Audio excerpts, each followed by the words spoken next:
গল্পের নাম এক সায়াহ্নে প্রেমছন্দ, কলমে নুরুন্নাহার তিথি।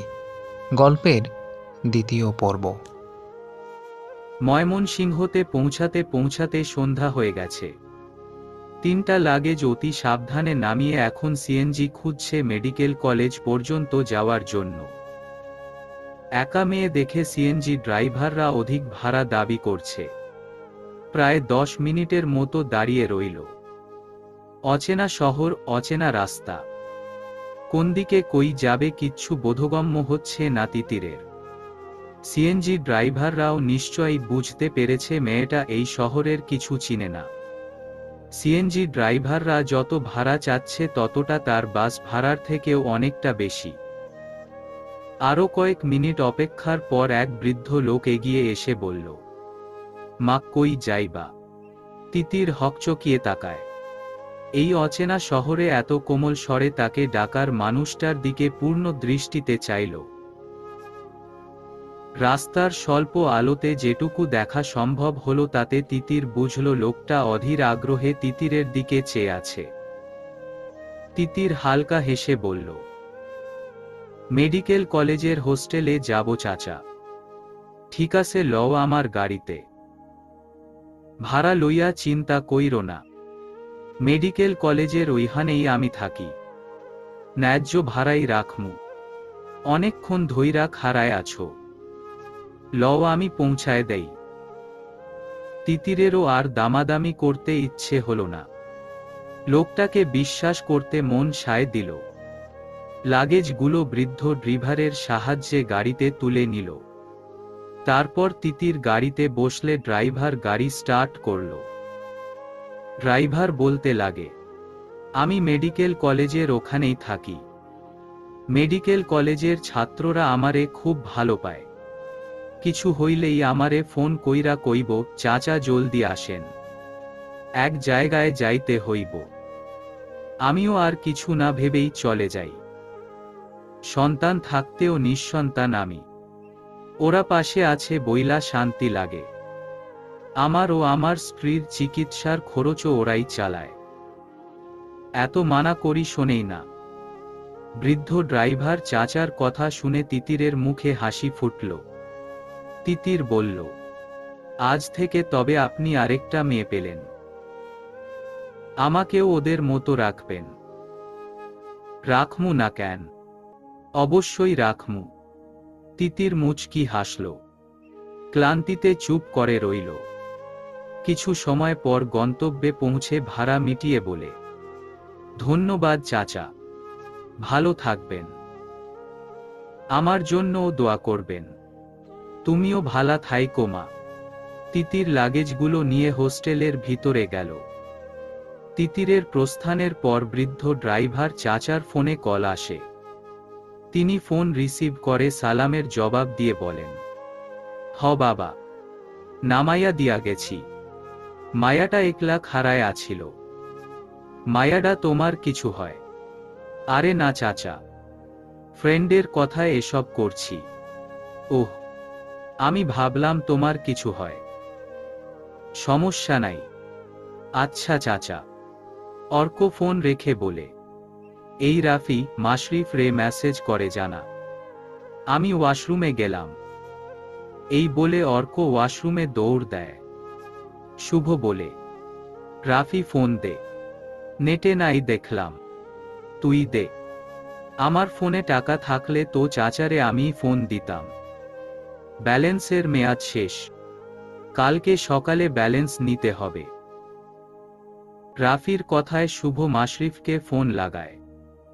মাশরিফ যেন ফোনের অপেক্ষাতেই ছিল। ফোন রিসিভ করে সরাসরি বলে, তিতির এসে পৌঁছেছে। শুভ বিরস কণ্ঠে বলে, ফোনটা ধরেই আমাদের কোনো খোঁজ খবর না নিয়েই সরাসরি প্রেমিকার খবর জিজ্ঞাস। জাতরে কমুনা। শুভ সাথে সাথে কল ডিসকানেক্ট করে দিল।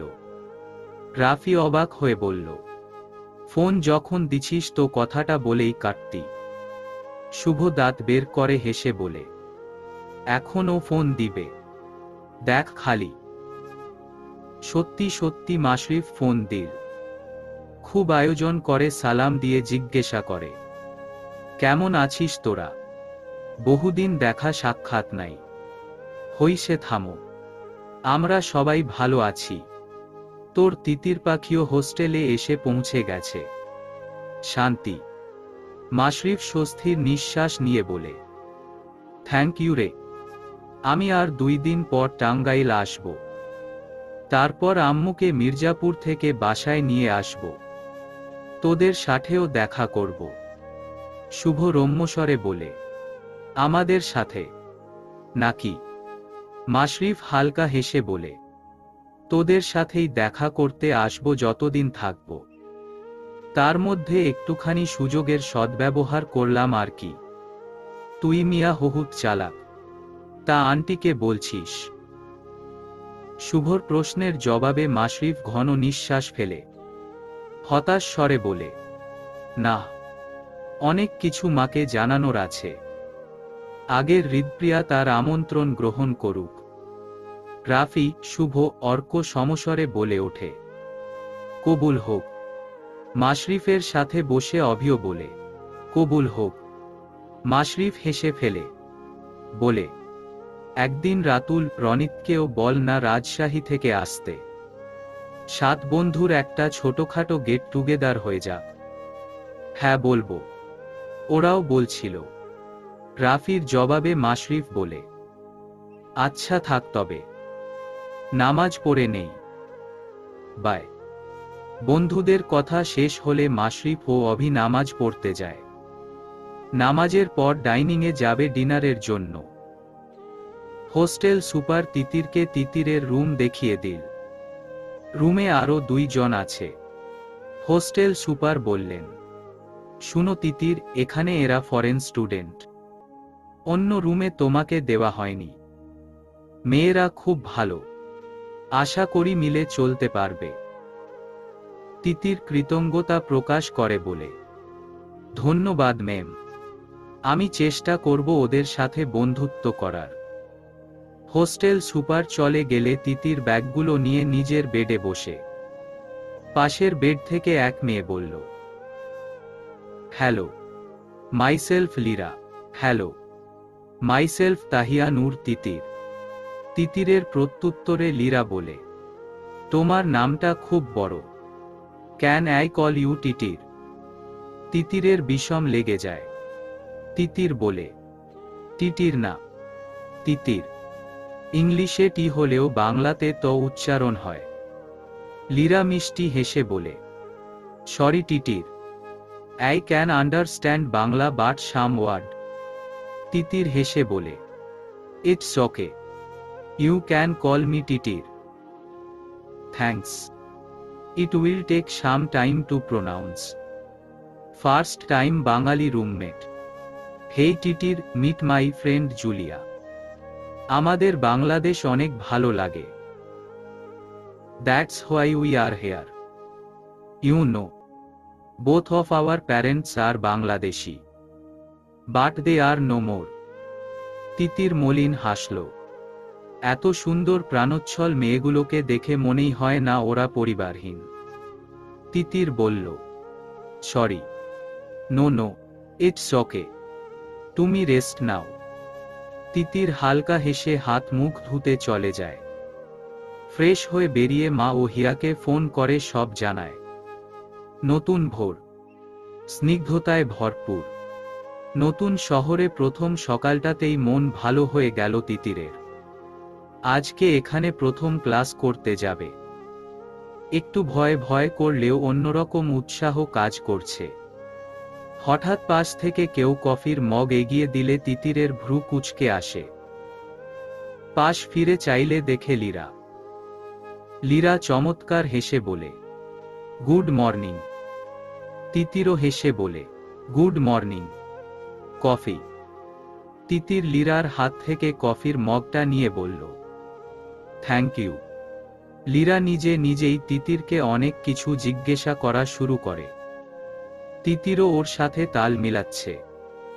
রুমমেট নিয়ে তিতির দারুণ খুশি, কিন্তু বেশিদিন তো থাকতে পারবে না। কফি শেষ করে ক্লাসে যাওয়ার জন্য তৈরি হয়ে নেয়। তিতির জানতে পারে লীরা ও জুলিয়া তিতিরের ব্যাচমেট। তিনজন একসাথে ক্লাসে যায়। প্রথম দিন হিসেবে দুইজন নতুন ফ্রেন্ড পেয়ে ভালোই লাগছে। ক্লাসে গিয়ে লীরা ওর অন্য ফ্রেন্ডদের সাথে তিতিরের পরিচয় করিয়ে দিয়েছে। ক্লাস শেষে লীরা ও জুলিয়া তিতিরকে ক্যাম্পাস ঘুরিয়ে দেখাতে থাকে। পথে ইন্টার্নের শেষের দিকে থাকা রাফি, অর্ক, শুভদের সাথেও দেখা হয়ে যায়। অর্ক নিজ থেকে এগিয়ে এসে একটু না জানার ভান করে তিতিরকে বলে, তুমি কে? নতুন দেখছি আজ। ফ্রেশারদের তো আসার এখনো সময় হয়নি। তিতির ভয়ে কাচুমাচু অবস্থা। র্যাগিং এর শিকার হবে কি না ভয় আছে। স্বল্প শব্দে বলে, ভাইয়া আমি মাইগ্রেশন করে ফরিদপুর থেকে এখানে এসেছি। ও আচ্ছা, তা লীরা, জুলিয়ার সাথে উঠেছ নাকি? লীরা অর্কের এমন অভিনয় দেখে মুখ কুঁচকে নেয়। পরশুদিনেই তো অর্ক ও শুভ এসে লীরা ও জুলিয়াকে তাদের নতুন রুমমেটের কথা জানিয়েছিল। অর্কের এই প্রশ্নের জবাব লীরা মুচকি হেসে দেয়। Yes bro, we are roommate. Arka জোরপূর্বক হেসে বলে, আচ্ছা থাক তবে, পরে কথা হবে। জুলিয়া মুখে হাত দিয়ে হাসছে। অর্ক, রাফি, শুভ চলে গেলে ওরাও তিতিরকে নিয়ে ঘুরতে থাকে। পরবর্তী ক্লাস শুরু হতে এখনো সময় বাকি। সুজন, পলাশরা এলাকায় এসেছে ভোরে। এসেই তিতিরদের বাড়ির কাছে গেছে। উকি ঝুঁকি দিয়ে নিজেদের বাড়িতে চলে গেছে। ওরা তো বুঝতেও পারল না তিতিররা বাড়ি ছেড়ে দিয়েছে। সুজনরা এলাকায় আসা মাত্রই পুলিশের কানে খবর চলে গেছে। সুজন ও পলাশরা দুপুরের দিকে ঘুম থেকে উঠে মোড়ের দোকানে এসে বসে চা পানি খাচ্ছে, সাথে হাসি তামাশা করছে। তখনই ওদের সুখের অন্তরায় হয়ে পুলিশ হাজির হয়। আচমকা ঘটনায় সুজন, পলাশ ও তাদের সঙ্গীদের বিষম খাওয়া অবস্থা। ওরা পালানোর জন্য দৌড় দিবে তার আগেই পুলিশ ওদের ঘেরাও করে ফেলে। পুলিশের একজন অফিসার সুজনের কলার ধরে বলে, চল এবার, অনেক ঘুরাইছিস। সুজন এবার দাঁত কিরমির করে বলে, আমারে ধইরা নিবি অফিসার? তোর বড় অফিসারও আমার কথায় উড়ে বহে। পলাশ বলে, অত সোজা নিহি, 2 দিনও রাখতে পারবি না। এই অফিসার মনে হয় নতুন। আমরা এলাকায় আছিলাম না তাই পকেট ভরতে পারে নাই। পুলিশ অফিসার নাদিম মুচকি হেসে বলল, ঠিক বলেছিস, পকেট ফাঁকা আমার। যার পকেট ভরেছিস তাকে বান্দারবান ট্রান্সফার করা হয়েছে, তাই তোদের জেলে ভরতে এসেছি। সুজনের এবার মাথায় হাত। কিভাবে বাঁচবে উপায় খুঁজছে। পুলিশের পায়ে পাড়া দিয়ে পালাতে চাইলে অফিসার হ্যান্ডগানের পশ্চাৎ দিয়ে সুজনের মাথায় আঘাত করে। আঘাতে সুজন ব্যথায় কাকিয়ে উঠে যা দেখে পলাশ চুপসে যায়। তারপর পুলিশ হাতে হ্যান্ডকাফ পরিয়ে সুজন ও পলাশকে গাড়িতে তোলে থানায় নিয়ে যায়। ময়মনসিংহ আসার 2 দিন পেরিয়ে গেছে। আজ বিকেলে ক্লাস শেষ করে তিতির বাসা খোঁজার জন্য একটু বেরিয়েছে। 2 দিনে ক্লাসের ফাঁকে ফাঁকে লীরা ও জুলিয়া তিতিরকে পুরো ক্যাম্পাস দেখিয়েছে। সেই সাথে আরও 2-1 জন বন্ধুও হয়েছে। তিতিরের সাথে বাসা খোঁজার জন্য লীরা ও জুলিয়াও আসতে চেয়েছিল, কিন্তু জুলিয়ার হঠাৎ অসুস্থতা ও লীরার জুয়েলারির কালেকশন ও মেকওভার প্রোডাক্ট, কসমেটিক্স নিয়ে লাইভে যেতে হবে বলে আসা হয়নি। বলা বাহুল্য যে লীরা ও জুলিয়া অনলাইনে বিজনেস করে নিজেদের খরচ চালায়। তাছাড়া সরকারি মেডিকেল, তাই এতেই ভালো করে চলতে পারে। তিতির যেটুকু চিনে আবার হোস্টেলে ফিরতে পারবে অতটুকুই খুঁজতে গিয়েছে। একটা বাসা পেয়েছে, কিন্তু রুমও বেশি, এমনকি ভাড়াও বেশি। রুম 3টা, সাথে ডাইনিং আলাদা। ভাড়া চেয়েছে 9,000। এত বড় ফ্যামিলি বাসা তো ওদের দরকার নেই। হিয়া বাচ্চা নিয়ে নাজমা বেগমের সাথেই থাকবে বলেছে। তাছাড়া এত টাকা ভাড়াতে দিতেও কষ্ট হয়ে যাবে, তাই সেটা আর নিল না। আজকের মতো খোঁজা এখানেই ইতি টানল। সামনে একটা কদম গাছ, গাছের নিচে ঝরে পড়া কদম ফুলের চিহ্ন পরিলক্ষিত। বর্ষাকালের প্রমাণ এখনো প্রকৃতিতে দৃশ্যমান, অথচ শরতের আগমন ঘটে গেছে। তিতির দেখল এই রাস্তা দিয়ে গাড়ি খুব একটা চলাচল করে না। সিএনজি, প্রাইভেট কার ক্ষণে ক্ষণে আসে, আর রিক্সা। ফুটপাতে মানুষজন হাঁটছে, তাই সেখানে বসল। একটা পড়ে থাকা অর্ধ কদম ফুল তুলে নিল। কদম ফুল তার প্রিয়দের তালিকাভুক্ত। কোন ফুল যে তার প্রিয়র তালিকায় নেই তা সে নিজেও জানে না। আকাশপানে চেয়ে আখিজোড়া মুদিত করে নিল, পরক্ষণেই চোখ মেলে আকাশপানে তাকাল। গোধূলির রক্তিম আভা যেন পশ্চিম আকাশে রং তুলিতে ছিটে দেওয়ার মতো ছড়িয়ে যাচ্ছে। মৃদু মন্দ শুনিলে মন প্রশান্তিতে ভরপুর। বহুদিন পর এভাবে ফুটপাতে একা বসল। শেষবার কবে বসেছিল মনে করতে পারছে না। খানিক দূরেই তিতির দেখল এক আইসক্রিম ওয়ালা যাচ্ছে। লোকটা বরফ মালাই আইসক্রিম বিক্রি করে। তিতিরের ওষ্ঠকোণে হাসির রেখা ফুটল। আইসক্রিম বিক্রেতার কাছে গিয়ে বলল, চাচা, 2টা আইসক্রিম দেন তো। আইসক্রিম ওয়ালার ফোকলা মুখে হাসি ফুটল। জিজ্ঞাসা করল, কয় টাকা কইরা দিমুমা? আপনি বলেন আগে। তিতিরের জবাবে আইসক্রিম বিক্রেতা প্রত্যুত্তর করল, 5 টাকা কইরা নিলে পাত্রটাও খাইতে পারবা, আর 10 টাকা কইরা নিলে প্লাস্টিকের কৌটাতে দিমু। তিতির গালে হাত দিয়ে কেয়ত ভাবল। অতঃপর বলল, 5 টাকা করে দেন চাচা, আমার রাক্ষসী মন পাত্র সহ খেয়ে নিতে চাইছে। বলেই তিতির হেসে ফেলল। তিতিরের এই মুগ্ধ করা হাসি কারো ক্যামেরায় ফোকাস হল। আড়াল থেকে হৃদপ্রিয়ার প্রাণোচ্ছলতা উপভোগ করার মাঝে দারুণ এক আনন্দ আছে। আইসক্রিম ওয়ালার পাওনা মিটিয়ে 2 হাতে 2টা আইসক্রিম নিয়ে ভাবল একটা ছবি তুলবে। হাতে থাকা কদম ফুলটার নষ্ট হওয়া সাদা পাপড়িগুলোকে তুলে ফেলে দিল। তারপর শুধু সূর্যের ন্যায় হলুদ অংশটা রাখল। বাম হাতে কদম ফুল ও 2টা বরফ মালাই আইসক্রিম নিয়ে চটজলদি ব্যাগ থেকে ফোন বের করে পশ্চিম কোণে ডুবন্ত রক্তিম সূর্য অভিমুখে আকাশপানে হাত উচাল। অতঃপর 2 ক্লিকে 2টা ছবি তুলে নিয়ে আবারও ফুটপাতের ওই জায়গাটাতে বসল। আইসক্রিম গলে যাওয়ার দরুন হাত বেয়ে বরফ গলা পানি পড়া শুরু করেছে। অতিসত্বর যদি না খায় তবে আর খাওয়াই হবে না। তাড়াহুড়ো করে একটা আইসক্রিম পুরোটা মুখের ভিতর পুরে দেওয়া মাত্রই ঠান্ডায় নাক কান দাঁত শিরশির করে উঠল। চোখে মুখ খিচে পরেরবার এই বোকামি না করার মনস্থির করে ধীরে ধীরে সময় নিয়ে আইসক্রিম খাওয়া শেষ করে উঠে দাঁড়াল। এবার যে ফিরতে হবে।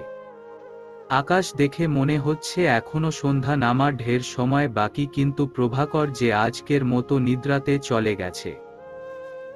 কিছু পথ হাঁটতেই আজান পড়ল। তিতির একটু থেমে দাঁড়াল। এক মসজিদে আজান শেষ হলে আবার হাঁটা ধরল। 5-6 মিনিটের মধ্যে মেডিকেল কলেজ এরিয়াতে এসে পড়েছে। এবার দেখা মিলে সেই বৃদ্ধ ড্রাইভার চাচার সাথে।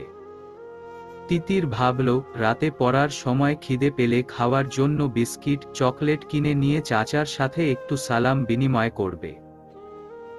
দোকান থেকে জিনিসপাতি কিনে সেখানে এসে দেখে ড্রাইভার চাচা নেই।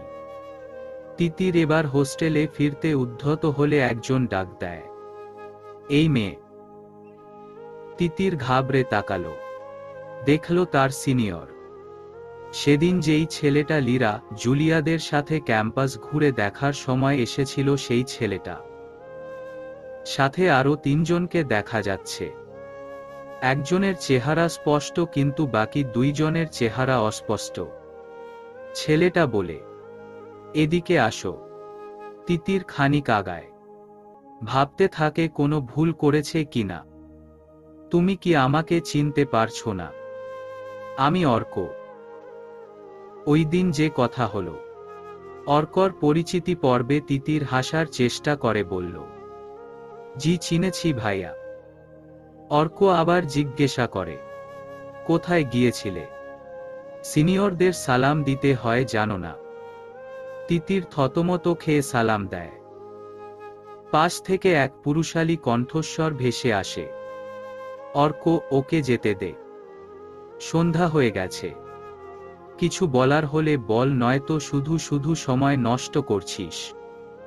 তিতিরের কাছে কণ্ঠস্বর কিঞ্চিত পরিচিত ঠেকল, কিন্তু কোথায় শুনেছে মনে করতে পারছে না। লোকটার মুখশ্রীও দৃশ্যমান না।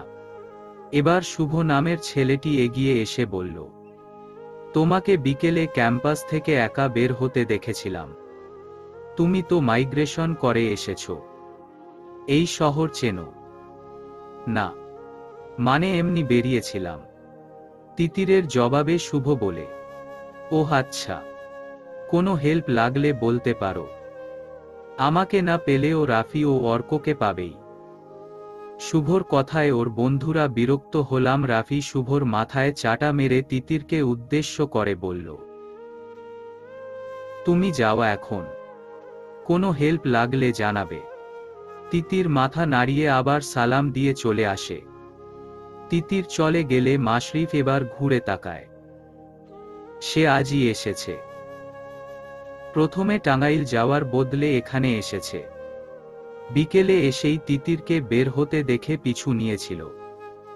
শুভ ও রাফি মাশরিফের কাঁধে হাত রাখে। রাফি বলল, তুই কি খুব আয়োজন করে নিজের মুখ দর্শন করাবি, নাকি ভয় পাচ্ছিস? শুভ মজার ছলে বলে, সুদর্শন পুরুষদের একটু বেশি ঢং থাকে। আমি তো বুঝি না তুই রোদের মধ্যে সারাদিন দৌড় ঝাঁপ করে রাফির মতো ফর্সা কি করে আছিস। রাফি হচ্ছে জুনিয়রদের ক্রাশ, আমি আর অর্ক একটু কম আর কি। রাফি শুভকে আবারও মাথায় একটা লাগিয়ে বলে, তাই জন্যই তো আমি এখনো সিঙ্গেল আর তুই চুটিয়ে প্রেম করছিস। খুব ভালো তো, তুই মেয়েদের পাত্তা দেস না তো ওরা সুযোগ পাবে কেমনে? অর্ককে দেখ, জুনিয়র একটা ওর পিছে ঘুরে আর ও সেটারেই বারবার আপু আপু বলে। অর্ক ভাব নিয়ে বলে, আমার দরকার নাই ডাক্তার গার্লফ্রেন্ড বা বউ, আমি সাধারণ মেয়ে বিয়ে করমু।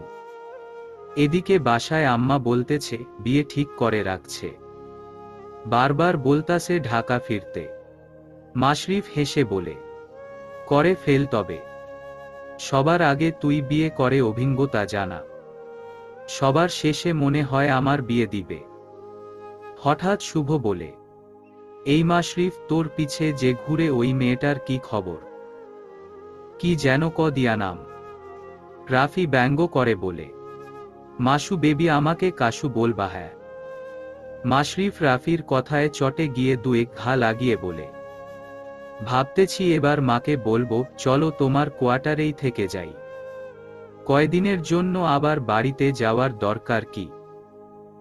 এত বিরক্ত লাগলে কানের নিচে দুইটা লাগাবি, দেখবি সোজা হয়ে গেছে। রাফির বুদ্ধিতে মাশরিফ হতাশ হল। ওই মেয়ের ন্যাকমির জন্য সত্যি বিরক্ত সে। ফোনের রিংটোনে পকেট থেকে ফোন বের করে দেখে মা কল করেছে। মাশরিফ বলল, আচ্ছা থাক তবে, আবার কাল আসব, আজ যাই। মা এবার রেগেই যাবে। মাশরিফ নিজের জিপে উঠে সবাইকে বিদায় জানিয়ে চলে যায়। হোস্টেলের ভিতর ফিরে তিতির দেখে লীরা ও জুলিয়া দুজনেই খুব মনোযোগ দিয়ে পড়ছে। তিতির জলদি করে অজু করে নামাজটা পড়ে নেয়। তারপর জুলিয়াকে জিজ্ঞাসা করে, how you feeling now? Yeah fine, thank you for asking. Rent পেলে? জুলিয়াকে তিতির জবাব দেয়, না, কাল আবার বেরো। ওকেই, ডোন্ট ওয়ারি। পরোটে বসো এখন। তিতিরও বই নিয়ে বসল। মাশরিফ মির্জাপুরে পৌঁছাল। Mirzapur cadet college. তার শৈশব কৈশোর সব এখানেই। ছোট থেকে মায়ের চাকরি সূত্রে পরিবার সহ এখানেই থাকত। তারপর সময়ে ক্রমবর্ধমানে এখানকার স্টুডেন্ট হলো, তারপর আর্মি জয়েন। সব কেমন ধারাবাহিকভাবে চলছে। মূল ফটকে এসে গাড়ি থামালো মাশরিফ। এখন দারোয়ান আসবে, চেক করবে, তারপর গাড়ি ঢুকতে দিবে। লম্বা একটা শ্বাস নিয়ে সামনে তাকালো। দারোয়ান তার পরিচিত। দারোয়ানকে সালাম দিয়ে গাড়ি নিয়ে ভেতরে চলে গেল। সারিবদ্ধভাবে গাছ লাগানো ও পরিষ্কার রাস্তা, লেক, উঁচু ভূমি সবই আছে। মসজিদ, হসপিটাল পেরিয়ে মূল একাডেমিক ভবনের সামনে এসে আবার গাড়ি থামালো। পাশেই তার হোস্টেল ভবন, মানে ফজলুল হক ভবন। পাহারারত দারোয়ান তাগদা দিলে গাড়ি মাঠে নিয়ে যায়। আবার গাড়ি থামিয়ে ভাবল পুরো মাঠটা একবার দৌড়ে আসবে। নিজের এই অদম্য ইচ্ছা সে প্রতিবার পূরণ করে। 8 মিনিটে পুরো মাঠটা দৌড়ে এসে গাড়ি থেকে পানির বোতল নিয়ে পানি খেয়ে মাঠেই বসে পড়ল। এবার মায়ের ফোন রিসিভ করতেই মহিমা বেগম বলেন, বাসায় আয়, মাঠে দৌড়াতে হবে না, সকাল বেলা তো এমনিতেই দৌড়াবি। মাশরিফ হেসে বলে, দারোয়ান তোমাকে বলেছে তাই না? প্রতিবার এই সময়ই ফোন দাও। আমি গেট দিয়ে ঢোকার ঠিক 14-15 মিনিট পর। মহিমা বেগম অভিমান করলেন যেন। বললেন, এর আগে ফোন করলে তো তুই ধরবি না, তাই এই সময়ে ফোন করি। ঘড়িতে সময় দেখেছিস? 10টার কাছাকাছি। জলদি আয়। আসছি, 2 মিনিটেই আসছি। বসা থেকে চট করে উঠে গাড়িতে বসে গাড়ি স্টার্ট দেয়।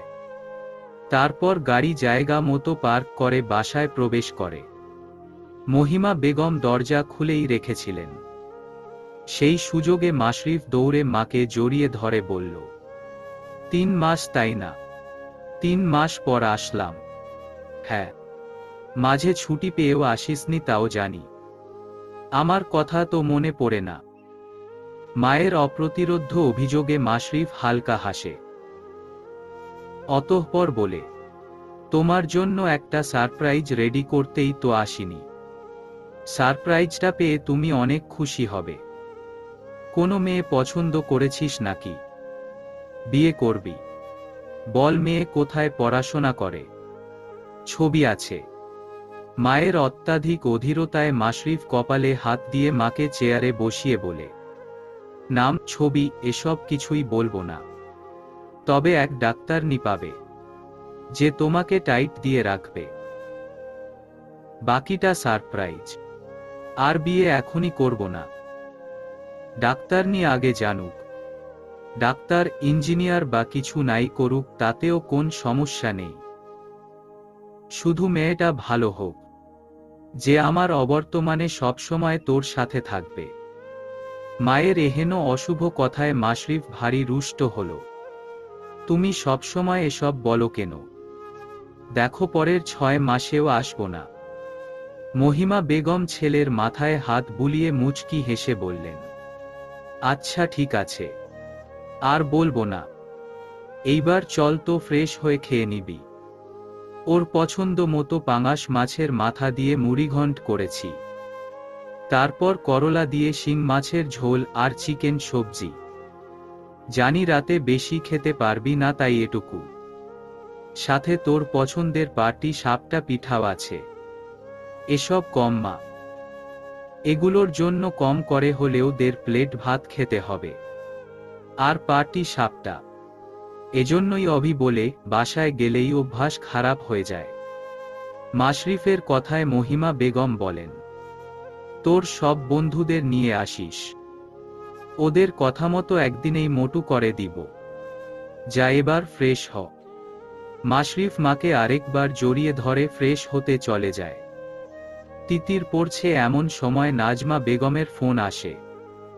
তিতির ফোন রিসিভ করে কুশলাদি জিজ্ঞাসা শেষে নাজমা বেগম বলেন, বাসা পেয়েছিস?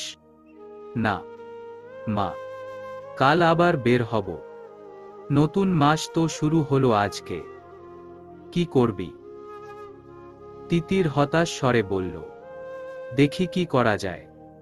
তোমরা আর কয়েকদিন থাকো, তারপর সব ঠিক হলে নিয়ে আসব। চাচা চাচি কিছু বলেছে? না, তোর চাচা চাচি তো বলছে এই মাসটা থেকে যেতে, তোকে বাসা খোঁজা নিয়ে প্রেসার না দিতে। তিতির স্বস্তির নিঃশ্বাস ফেলে বলে, যে কয়দিন বাসা পাবো না ততদিন কিছু করার তো নেই। হিয়াকে বলো হায়াতের কয়েকটা ছবি পাঠাতে, বাচ্চাটাকে দেখতে ইচ্ছে করছে। আচ্ছা বলবনে, তুই সাবধানে থাকিস, রাখছি।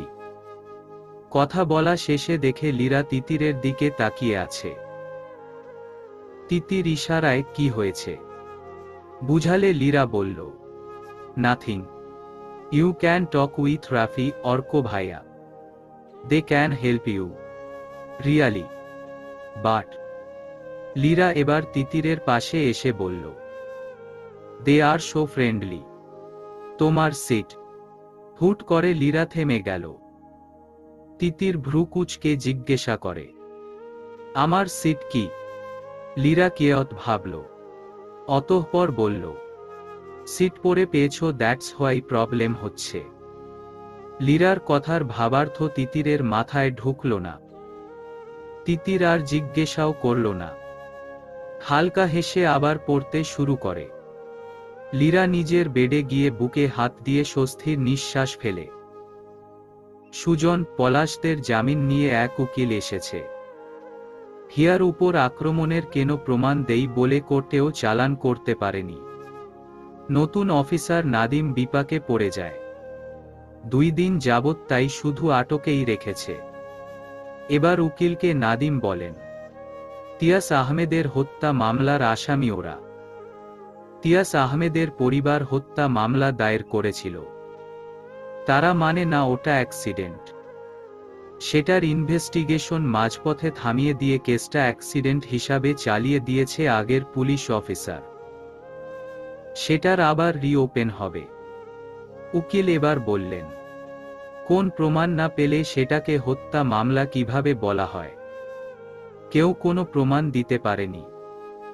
আর সেই পুলিশ অফিসার প্রমাণ না পেয়েই অ্যাক্সিডেন্ট হিসেবে কেসটা ডিসমিস করেছে। নতুন কোন প্রমাণ ছাড়া কেস রিওপেন করেই লাভ কি? আর ভিকটিমের পরিবারকে তো দেখছি না, তারা কোথায়? পুলিশ অফিসার নাদিম আর কিছু বলে না। সুজন ও পলাশকে ছেড়ে দিতে বলে। সুজন ও পলাশ জেল থেকে বেরিয়ে পুলিশ অফিসার নাদিমকে উদ্দেশ্য করে বলে, কি রে, কই ছিলাম না? 2 দিনও রাখতে পারবি না আমারে? আমার লগে পাঙ্গা নিস না অফিসার, এই থানায় টিকতে পারবি না। এই বলে সুজন ও পলাশ উকিলের সাথে থানা থেকে বেরিয়ে যায়। অফিসার নাদিম নিজের টেবিলের আগে ঘুষি মারে।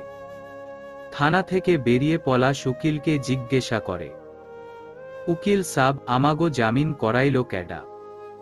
তাকে আমিও চিনি না, মুখে মাস্ক পরা ছিল। আমার অফিসে এসে মোটা অঙ্কের টাকা টেবিলে রাখল, আর আপনাদের কেস হিস্টোরি আমাকে দেখালো, তারপর আমি জামিনের ব্যবস্থা করেছি। এরপর থেকে কেয়ারফুল থাকবেন, আসি। উকিল চলে গেলে সুজন ও পলাশ হাঁটতে থাকে। তখন সুজনের ফোনে একটা কল আসে। সুজন নাম্বারটা চেনে। মুখে তার বিশ্রী হাসি ফুটে উঠল। রিসিভ করে বলল, সন্দেহ হইতাছিল আপনারাই জামিন করাইছেন। আপনাগো এত সাহায্য করছি, এটুকু তো করাইবেনি। ধন্যবাদ। অপর পাশ থেকে বলল, তোমাদের জামিন করার উদ্দেশ্য হচ্ছে যাতে তোমাদের মুখ থেকে কোন কথা বের না করতে পারে। রিমান্ডে নিয়ে গেলে তখন তো তোমরা বলেও দিতে পারো, আমরা নিজেদের আইডেন্টিটি প্রকাশ করতে চাই না। আশা করি শীঘ্রই দেখা হবে। ততদিন স্বাভাবিকভাবে চলাফেরা করবে। কথা শেষ করে 1 সেকেন্ডও অপেক্ষা না করে কল কেটে দিল। সুজন বিড়বিড় করে বলে, শালা, সবাই স্বার্থ বোঝে, নিজেগো স্বার্থ ছাড়া আমাগো বাইর করতো না। চল পলাম বাড়িতো গিয়া ঘুম দিমু, তারপর সক্কাল সক্কাল পাখিগো দেখতে যামু। পলাশ ও সুজন একটা সিএনজি নিয়ে রওনা করে। ভোরের রক্তিম উষা রাতের আধার কাটিয়ে ধরণীতে নতুন সূচনা নিয়ে এসেছে। ফজরের নামাজ মসজিদে পড়ে মসজিদেই বসেছিল আলো ফোটার অপেক্ষায়। ক্যাডেটের স্টুডেন্টরা অনুশীলন করছে। ওদের রুটিন থাকে। মাশরিফও ওদের সাথে যোগ দিল। স্যারদের তো পরিচিত আগেই। ওয়ার্ম আপ শেষে একজন এসে বলল, ভাইয়া চলেন আমাদের সাথে ডাইনিংয়ে নাস্তা করবেন। মাশরিফ হালকা হাসল। যখন মাশরিফ সদ্য এইচএসসি শেষ করেছে সেই বছর পূর্ণমিলন অনুষ্ঠানে মাশরিফ ও তার বন্ধুরা এসেছিল সদ্য বের হওয়া এক্স ক্যাডেট হিসেবে। তখন এই জাবের নামের ছেলেটিও ক্যাডেটে নতুন। মাশরিফ বলল, মা ব তারা চিহ্ন কাঁদিবে, বাসায় গিয়েই নাস্তা করতে হবে। তোমার প্রিপারেশন কেমন? টার্গেট তো মেডিকেল। জি ভাইয়া। মেডিকেলে চান্স না হলে আপনার মতো আর্মি জয়েন করব। মাশরিফ মলিন হাসে। অতঃপর বলে, আমি তো মেডিকেলের টার্গেট নিয়ে পড়েও মেডিকেলে ভর্তি পরীক্ষা দেইনি, সরাসরি আর্মিতে গিয়েছি। মা অনেকবার বলেছিল পরীক্ষা দিতে। আমার রেজাল্টও ভালো ছিল, কিন্তু ওই যে জীবনে এমন কিছু ঘটে যার জন্য আমরা লক্ষ্য বদলাতে বাধ্য হই।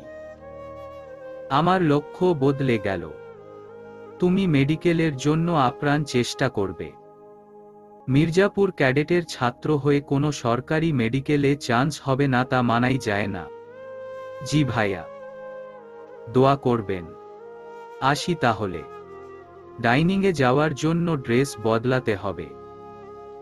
মাশরিফ মুচকি হেসে ছেলেটির দ্রুততা দেখল। অতঃপর আকাশপানে মুখ করে দীর্ঘশ্বাস ফেলে আপন মনেই বলল, আই মিস ইউ আব্বু। আজ যদি তুমি থাকতে তবে আমার জীবনটা অন্যরকমই হতো। আমার ফার্স্ট ড্রিমকে আমি প্রায়োরিটি দিতাম। তবে যা হয় ভালোর জন্যই হয়। আমি এখন খুব ভালো আছি। কথাগুলো ভেবে লম্বা একটা শ্বাস বক্ষগহ্বরে পুরে নিয়ে পুরো মাঠটা আরেকবার চক্কর দিয়ে বাসায় ফিরে গোসল করে মায়ের সাথে নাস্তার টেবিলে বসে রুটি খেতে খেতে বলল, মা আমি দুপুরের দিকে ময়মনসিংহ যাব। মহিমা বেগম ভ্রু কুঁচকে চাইলেন। পানি খেয়ে বললেন, কেন? ময়মনসিংহতে কি? রাফি, শুভদের সাথে দেখা করতে। মাশরিফ হাসার চেষ্টা করে বলল, হ্যাঁ, ওরাই তো ময়মনসিংহতে আছে। কাল যাস তবে? আজকে টাঙ্গাইলে যাব তো। না। মাশরিফের আচমকা কিছুটা জোরালো চিৎকার শুনে মহিমা বেগম থতমত খেয়ে রুটি হাত থেকে রেখে বললেন, কি হলো তোর? মাশরিফ নিজের নির্বুদ্ধিতা বুঝে জিভ দিয়ে ঠোঁট ভিজিয়ে বলল, টাঙ্গাইলে না গেলে হয় না। না মানে আমি 2 সপ্তাহের মতো আছি এবার। পরে গেলেও তো পারবো। তাছাড়া তোমাকে তো প্রতিদিন ক্লাসের জন্য এতটা পথ আসতে হবে। তার থেকে ভালো এখানেই থাকি। বাড়িতে করিম চাচা তো দেখাশোনা করেনি। আমরা চলো বৃহস্পতিবার যাব, তারপর শুক্রবার শনিবার থেকে আসব। মহিমা বেগম ছেলের একনাগারে কথায় হেসে ফেললেন। জানি তো। কেন যেতে চাস না? আমাদের বাড়ির পাশে যে 2 বছর আগে নতুন বাড়ি করেছে সেই বাড়ির মেয়ে কাশফা তোর পিছুই লেগে থাকে। তাই যেতে চাস না? মাশরিফ মুখ ভার করে বলল, বুঝতে যখন পেরেছ তাই আমার কথাটা রাখো। আমি তো আজ যাবই না। পরশুদিন বৃহস্পতিবার, সেদিন যাব। আচ্ছা যা, তোর আবদার মঞ্জুর। এবার নাস্তা শেষ কর। আমাকে আবার ক্লাসে যেতে হবে। বুয়া আসবে কিছুক্ষণ পর। সে এসে পেঁয়াজ আর যা কাটাকুটি করা লাগবে করে দিয়ে যাবে। আমি 11:30টার দিকে এসে চট করে রেঁধে ফেলব।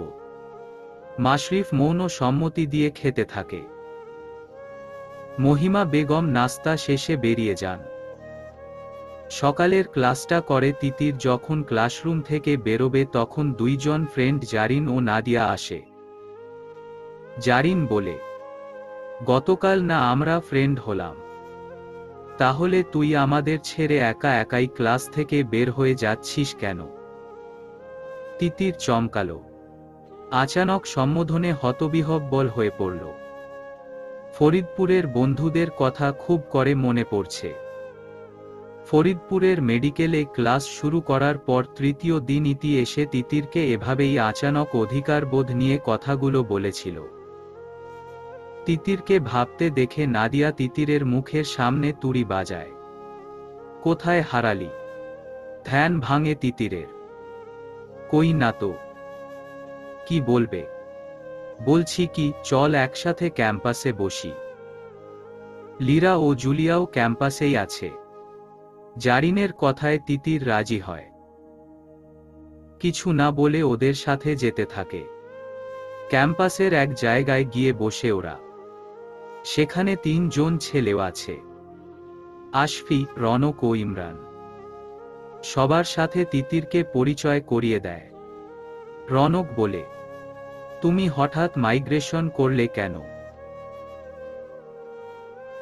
তিতির মলিন হেসে বলে, ওই শহরে তিক্ততা ভরে গিয়েছিল, তাই অচেনা শহরে স্বস্তির খোঁজে এসেছি।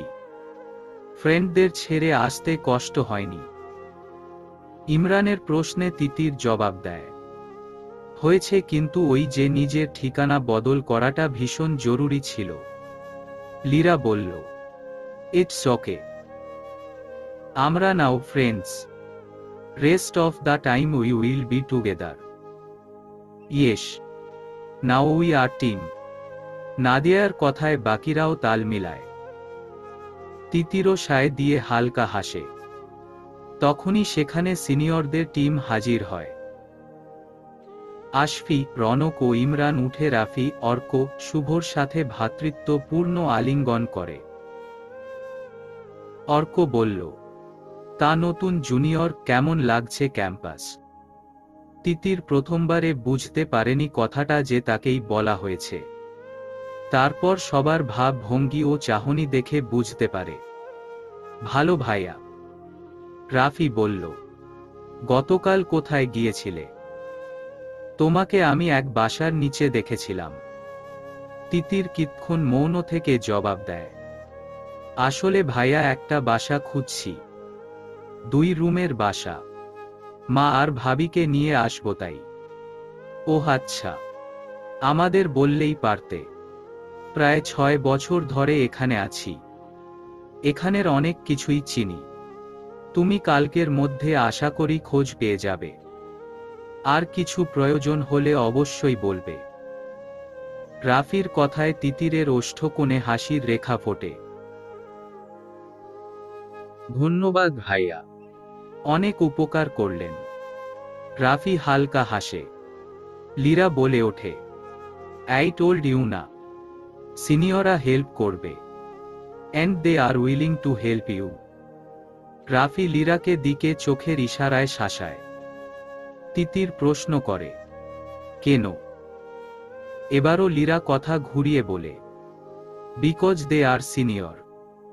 অর্ক ফুস করে মনের ভিতরের আশঙ্কাগুলো ঝেড়ে ফেলে। শুভ নাদিয়াকে বলে, নাদিয়া, ডাক্তার শাফকাত তোমাকে খুঁজছিল। তোমার ফোন কই? নাদিয়া অবাক হয়। ব্যাগ থেকে ফোন বের করে দেখে 9টা মিস কল। ফোনের রিংটোন বন্ধ। নাদিয়া আর সময় ব্যয় না করে, sorry guys, I have to go, এই বলে ছুটল। আচ্ছা থাক, আমরাও গেলাম, এই বলে রাফি, অর্করা চলে গেল। ওরা চলে যাওয়ার পর তিতির জারিনকে জিজ্ঞাসা করে, ডাক্তার শাফকাতের ডাকে সাড়া না দিয়ে এভাবে ছুটে গেল কেন? তখন পাশ থেকে আরেকটা মেয়ে, নাম তার ফাইজা, এসে বলল, বিকজ দে আর কাপল। জারিন অবাক কণ্ঠে বলল, তোর ঘুম ভেঙেছে তবে? আজও সকালের ক্লাসটা মিস দিলি? এই মাসে 3 বার হলো, তাই না? প্রমিজ, এরপর থেকে আর মিস করব না। সকালের ক্লাসে এত ঘুম আসে, উফ। ফাইজার কথায় তিতির হেসে দেয়। ফাইজা এখন বলে, চল নাস্তা করে আসি, তারপর তো আবার ক্লাস। ওরা বাকিরাও সায় দিয়ে ক্যান্টিনে যায়। বেলা 12টায় সাগর ও পলাশ এলাকার মোড়ের দোকানে এসেছে। চা পানি খেয়ে তিতিরদের বাড়ির দিকে বেরিয়েছে। সুজন বলে, আমায় ময়না পাখিরা তো এই সময়ে বাড়িতে থাকতো না, তার তো কলেজে আছে। তোরডা তো কোলে গেদা বাচ্চা লইয়া এখন। ঠিক কইছস, এই বাচ্চাটাই এখন ঝামেলা। পলাশের প্রত্যুত্তরে সুজন বলে, শাশুড়িরে একখান সালাম দিয়া আহি। পলাশ ও সুজন হাঁটতে হাঁটতে তিতিরদের বাড়ির সামনে চলে আসে। তারপর বাড়ির গেইটের কাছে এসে ভেতরে ঢুকে কেচি গেইটের সামনে দেখে তালা ঝুলানো। সুজন বলে, এখানে তালা কেন? কেউ নাই নাকি? বুঝতেছি না তো, কই গেছে? চল তো মোড়ের দোকানে গিয়া জিগাই। চল। ওরা আবার মোড়ের দোকানে ফিরে যায়। গিয়ে দোকানিকে জিজ্ঞাসা করে, চাচা, তিয়াসের বাড়িতে তালা কেন? চা দোকানি চা বানাতে বানাতে বলল, পরশুদিন একটা আর্মি ট্রাক আইছিল, তারপর ওই বাড়ির থিকা কি কি জানি নিয়া গেল। তবে খাটের পায়া দেখছি। তয় কয়দিন ধইরা তিয়াসের বইনেরে তো দেহি না রাস্তা দিয়া যাইতে। ওর মা ভাবি মনে হয় বেড়াইতে গেছে। সুজন ও পলাশ টুথপিক দিয়ে দাঁত খোঁচাতে খোঁচাতে ভাবতে থাকে ব্যাপারটা। দুপুর 1টার পর দুপুরের খাবার খেয়েই গাড়ি নিয়ে ময়মনসিংহের উদ্দেশ্যে বেরিয়েছে মাশরিফ। আজ আর পরনে আর্মি জ্যাকেটও নাই, সম্পূর্ণ ক্যাজুয়াল পোশাক। প্রায় 2.5 ঘন্টার মধ্যে ময়মনসিংহ মেডিকেলে গিয়ে পৌঁছায়। তারপর মেডিকেল ক্যাম্পাসের গেইটে রাফি অর্ককে দেখে গাড়ি সাইড করে নেমে আসে। কেমন আছিস? সবসময় ভালো। মনে কোনো দুঃখ নাই আর লাইফে কোনো জিএফ নামক প্যারা নাই। বিন্দাস তো থাকবি। রাফির জবাবে মাশরিফ একটা কিল বসিয়ে দেয়। রাফি ব্যথায় বলে, আউ, তোর এই শক্ত হাত দিয়ে আমাকে মারবি না, অনেক লাগে। পরে দেখবি তোর তিতির পাখিকে গিয়ে তোর নামে উল্টা পাল্টা কথা লাগায় দিয়ে আসব। মাশরিফ বাঁকা হেসে বলে, যা লাগা। সে তো আমাকে দেখেইনি। প্রথম দেখার দিন সে ছিল আনমনা, ব্যস্ত। তারপর বৃষ্টির রাতে ওদের বাসায় আশ্রয় নিয়েছিলাম, তখন হুট করে অন্ধকার হলো না 2 জোড়া নয়নের প্রথম সাক্ষাৎ। দুঃখের স্টোরি। টিস্যু দিব। তখনই শুভ সেখানে হাজির হয়। বলে, কার টিস্যু লাগবে? অর্ক শুভর মাথায় একটা চাটা মেরে বলল, জিএফের সাথে দেখা করা শেষ। শুভ মাথায় হাত বুলাতে বুলাতে চোখ মুখ খিচে বলে, বুঝি না তোদের আমার জিএফ নিয়ে এত সমস্যা কেন? তোরা সিঙ্গেল, সেটাও কি আমার দোষ? মানা করছে কে জিএফ বানাতে?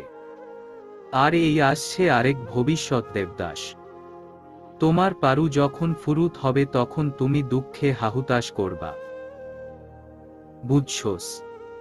মাশরিফ মুখে হাত দিয়ে হেসে বলল, আচ্ছা, এবার ভেতরে চল, দেখে ম্যাডাম কি করতেছে। ওরা ক্যাম্পাসের ভেতরে ঢোকে। তিতির কই আছে খুঁজতে থাকে। তখনই মাশরিফের কর্ণকুহরে পৌঁছায় কারো মিষ্টি সুর। দর্শনেন্দ্রিয় তন্ময় হয়ে খুঁজতে খুঁজতে পেয়েও যায় কাঙ্ক্ষিত উৎসটিকে। তুমি সুখ যদি নাহি পাও, যাও সুখের সন্ধানে যাও। আমি তোমারে পেয়েছি হৃদয় মাঝে, আর কিছু নাহি চাই গো। আমার পরাণ যাহা চায়। তিতির পরের প্যারা গাইবে তার আগেই এক পুরুষালী কণ্ঠেস্বরে সুর ওঠল। আমি তোমার বিরহে রহিব বিলীন, তোমাতে করিব বাস। দীর্ঘ দিবস, দীর্ঘ রজনী, দীর্ঘ মাস, আমি তোমার বিরহে রহিব বিলীন, তোমাতে করিব বাস। দীর্ঘ দিবস, দীর্ঘ রজনী, দীর্ঘ বর্ষ মাস। বান্ধবীদের জোড়াজুড়িতে গাইছিল, হঠাৎ এক পুরুষালী কণ্ঠস্বরে থামতে বাধ্য হল তিতির। প্রথমে ভ্রু কুঁচকে চাইলেও গানের সুরের তালে মুগ্ধ হয় সে। জুলিয়া বলে ওঠে, হু ইজ দ্য হ্যান্ডসাম?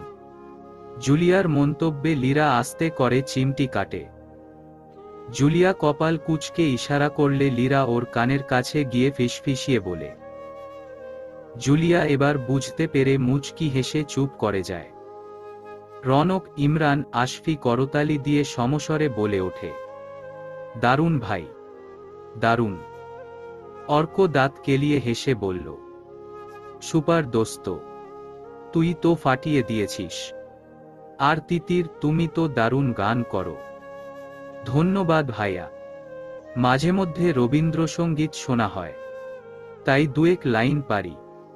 তিতিরের জবাবে মাশরিফ প্রত্যুত্তর করে, আপনি বুঝি রবীন্দ্রসঙ্গীতের ভক্ত? তিতির অচেনা পুরুষটিকে বার কয়েক পরখ করল, অতঃপর বলল, না তেমন না। গান তেমন একটা শোনা হয় না, তবে সুর ভালো লাগলে মাঝে মধ্যে শোনা হয়। মা রবীন্দ্রসঙ্গীত পছন্দ করেন, সেই সূত্রে শোনা হয়।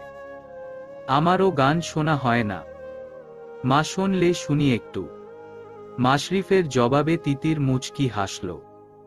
তিতিরকে নীরব দেখে শুভ বলল, মাশরিফ চল ক্যান্টিনে যাই। শুভর উদ্দেশ্য মাশরিফের নামটা শোনানো। তিতির ভ্রু কুঁচকে তাকালো। ওর দৃষ্টির পরিবর্তন দেখে অর্ক শুধালো, কিছু বলবে? নিঃসংকোচে বলো, না তেমন কিছু না, এমনি। তোমার কি সন্দেহবাতিক আছে? শুভর আচানক কুল কিনারাহীন প্রশ্নে তিতির অবাক হয়ে বলল, বুঝলাম না ভাইয়া, আমি আবার কি করলাম? এই তুমি চোখে সন্দেহের বার্তা নিয়ে আমার অতি ভোলাভালা বন্ধুর দিকে চেয়ে আছো। কিছু তো সন্দেহ করেছই। তিতির থতমত খেয়ে যায়। হতবিহ্বল কণ্ঠে বলল, তেমন কিছু না ভাইয়া। উনার কণ্ঠস্বর কিছুটা পরিচিত, সাথে নামটাও। কিন্তু আপনি তো আমার কাছে অপরিচিতা। মাশরিফের তাৎক্ষণিক জবাবে তিতিরের হৃদকুটিরে সূক্ষ্ম কম্পনের সৃষ্টি হয়।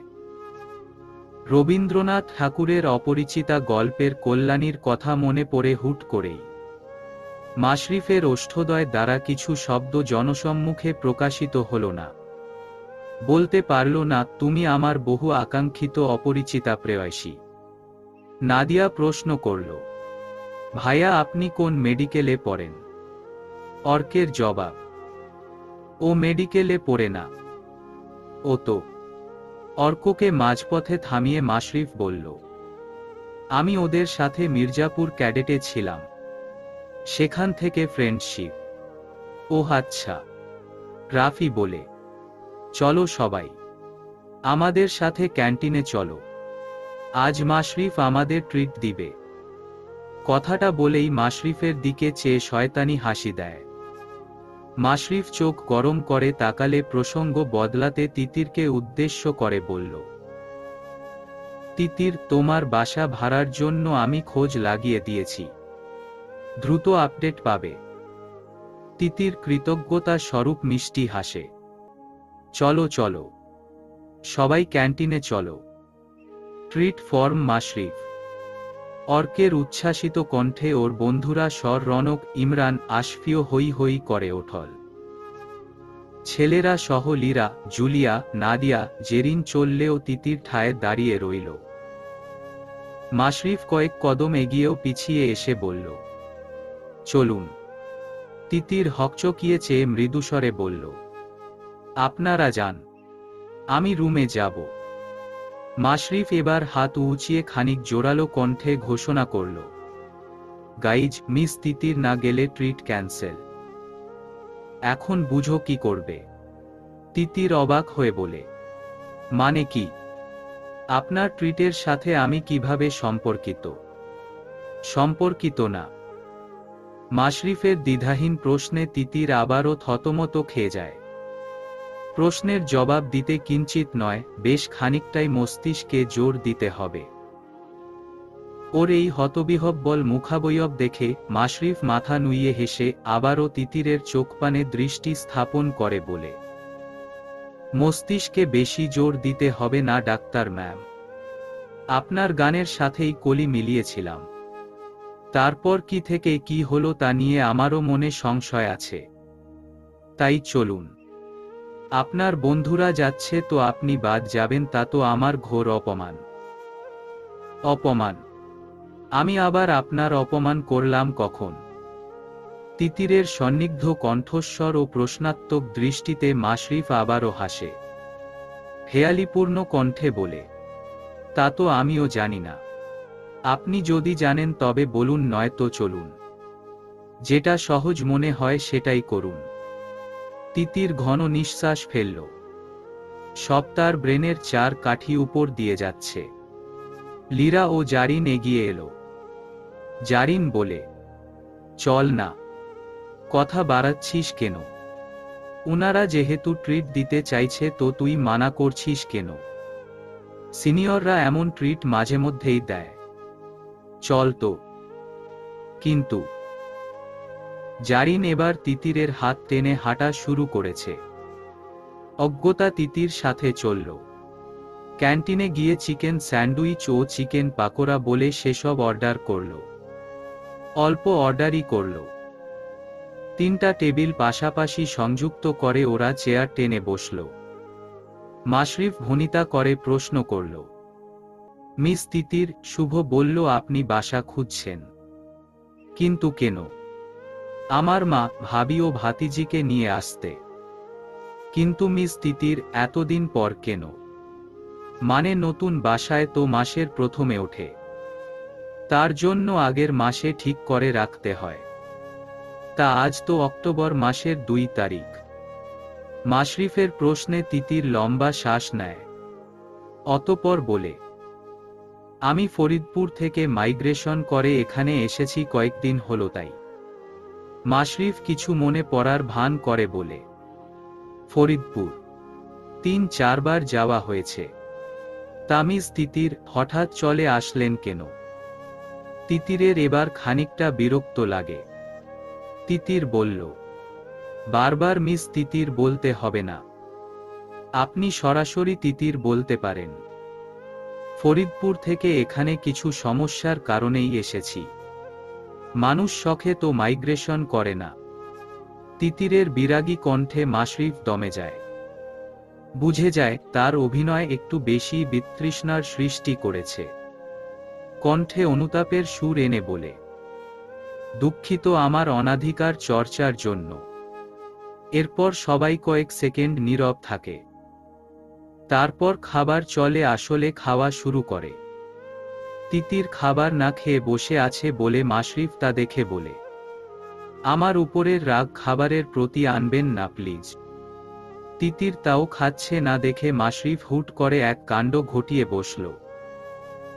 1 পিস চিকেন কাটলেট তিতিরের মুখের ভিতর ঢুকিয়ে দিতে চাইল। আচানক কাণ্ডে তিতির হতবাক, হতবিহ্বল হয়ে চেয়ে রইল, সেই সাথে টেবিলের বাকি সদস্যরাও। অর্কর কাশি উঠে গেছে।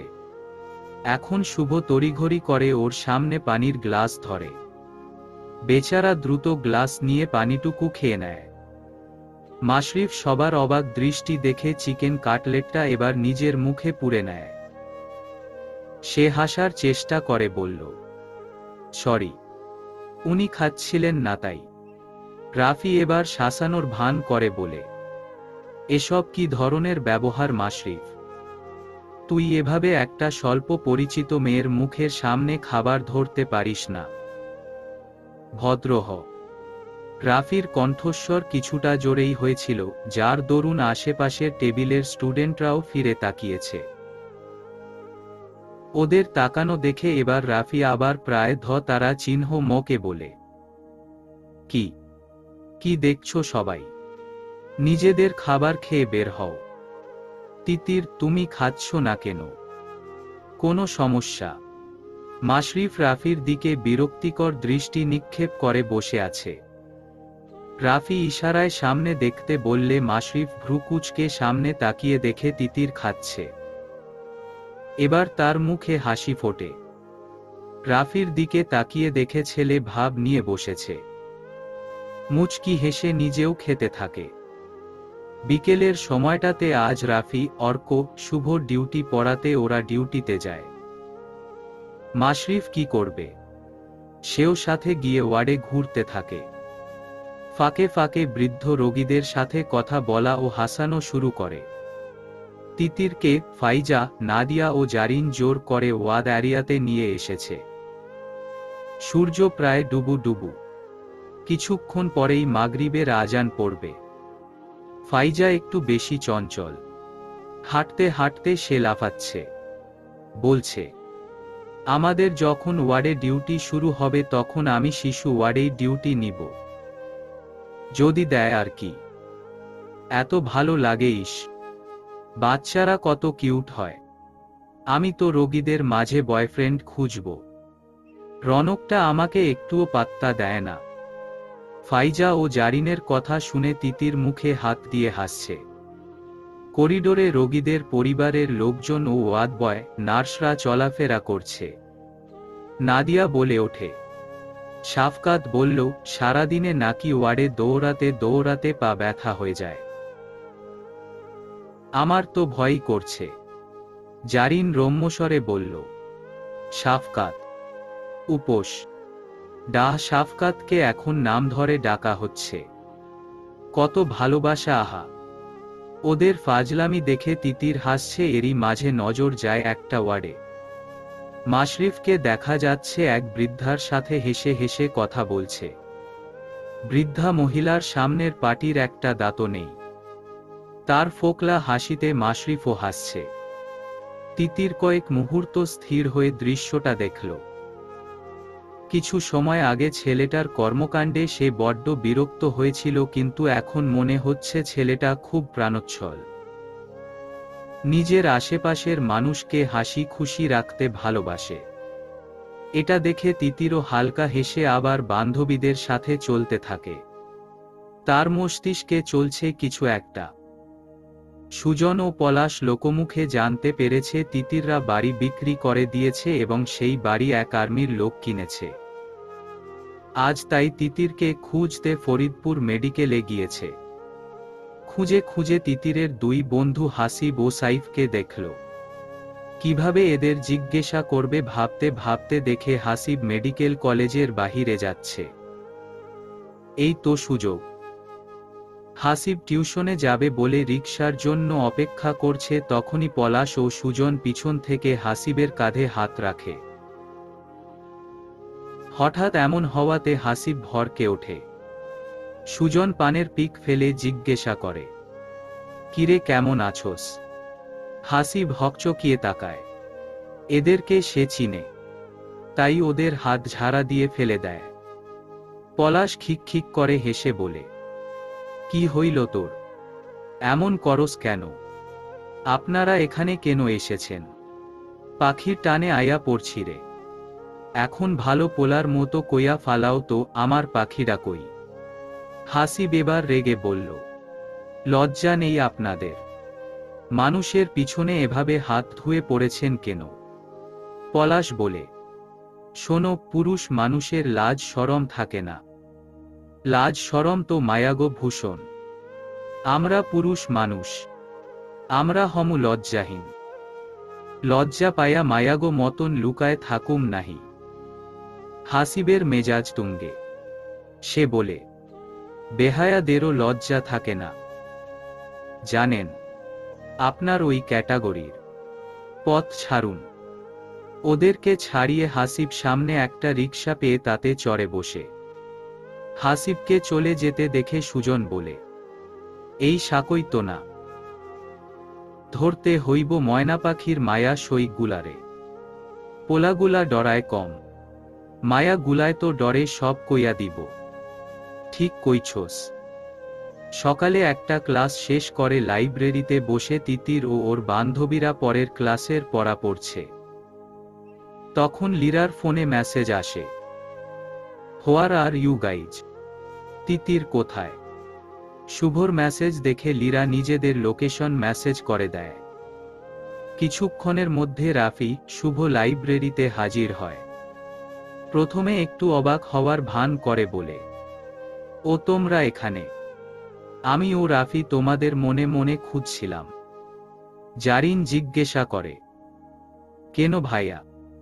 আগে তো আমাদের এত খুঁজতেন না, বরং আমরাই আপনাদের খুঁজে খুঁজে বের করতাম। তাও ঠিক মতো খুঁজে পেতাম না। কিন্তু ইদানিং পাশা পাল্টে গেছে দেখা যাচ্ছে। জারিন কিছুটা জোরেই কথা বলে ফেলেছে। যেহেতু লাইব্রেরি, তাই সব সাইলেন্ট থাকে, যার ফলপ্রসূ বেশিরভাগ ছাত্র ছাত্রীরা ঘুরে তাকিয়েছে। রাফি হালকা কেশে বলে, কাজের জন্য খুঁজছিলাম। যাই হোক তিতির, তোমার জন্য বাসা ভাড়া পেয়ে গেছি। তিতির অবাক ও খুশি দুটোই হয়। সত্যি ভাইয়া? কি বলে যে ধন্যবাদ দিব বুঝতে পারছি না। আরে ধন্যবাদ দিতে হবে না, আমরা সিনিয়র জুনিয়র। শোনো, বাসাটাতে 2টা বেডরুম, ওয়াশরুম ও 2টা কিচেন ও একটা ডাইনিং। ভাড়া 7,000। কারেন্ট বিল নিজেদের, আর সিলিন্ডার গ্যাস ব্যবহার করতে হবে। এর নিচে পাইনি। রুমগুলো ছোটই। ছোট রুম ও জায়গাটা মফস্বল বলে ভাড়া তুলনামূলক কম। নাদিয়া বলে ওঠে, এরকম বাসার ভাড়া ঢাকা শহরে 13 থেকে 15,000-এর কম পাবই না। মানে আমাদের এলাকায় জায়গা অনুসারে সবকিছুরই মূল্য নির্ধারিত হয়। তিতির বলে, কারেন্ট বিল ও গ্যাস মিলিয়ে 8,000-এ হয়ে যাবে তবে? হ্যাঁ এমনই। তোমার ভাইয়া তো নেই তাই না? শুভর প্রশ্নের জবাবে তিতির প্রথমে না ভেবেই বলে, হ্যাঁ, ভাইয়া নেই। ওয়েট, আপনি কিভাবে জানেন? শেষে তিতিরের সন্দিহান প্রশ্নে শুভ থতমত খেয়ে যায়। আমতা আমতা করে কিছু বলবে তার আগেই রাফি চট করে বলে ওঠে, তুমি বলেছিলে তোমার মা, ভাবি, ভাতিজি সহ উঠবে, কিন্তু ভাইয়ের কথা বলনি। তাই হয়তো শুভ জিজ্ঞাসা করেছে। ওহ, আসলে ভাইয়া মারা গেছেন ভাতিজির জন্মের আগেই। তাই এই 3 জনই আমার পরিবার। সরি, আমার প্রশ্ন করাটা ঠিক হয়নি। ইটস ওকে ভাইয়া, আপনারা আমার জন্য এত কিছু করেছেন, তার জন্য আমি কৃতজ্ঞ। রাফি ও শুভ হালকা হেসে সেখান থেকে চলে যায়। কিন্তু কেউ একজন যে এসব দেখে কথা লাগাতে চলে গেছে তা ওদের ধারণাও নাই। একটা ছেলে দৌড়ে যায় একটা মেয়েদের গ্রুপের কাছে, গিয়ে হাঁপাতে হাঁপাতে বলে, ইনায়া আপু, সেনো। ইনায়া তাকালে ছেলেটা দ্রুত বলে, তাজা খবর আছে আপু। ইনায়া তখন চকোলেট খাচ্ছে।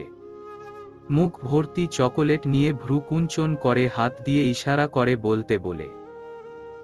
ছেলেটা অতি উৎসাহী হয়ে বলল, কয়েকদিন ধরে দেখছি রাফি ভাইদের একটা মেয়ের সাথে খুব ভাব। ইনায়া এবার আচমকা দাঁড়িয়ে যায়, সরাসরি প্রশ্ন করে, কার সাথে? কোন ব্যাচের? মেয়ের নাম কি? ছেলেটা ভরকে যায়, আমতা আমতা করে বলল, আসলে আপু, মেয়েটাকে চিনি না, কয়েকদিন ধরে দেখছি। ইনায়ার বান্ধবী আরভি বলে, নতুন ব্যাচ তো এখনো আসে নাই। তাহলে নতুন কে আসলো?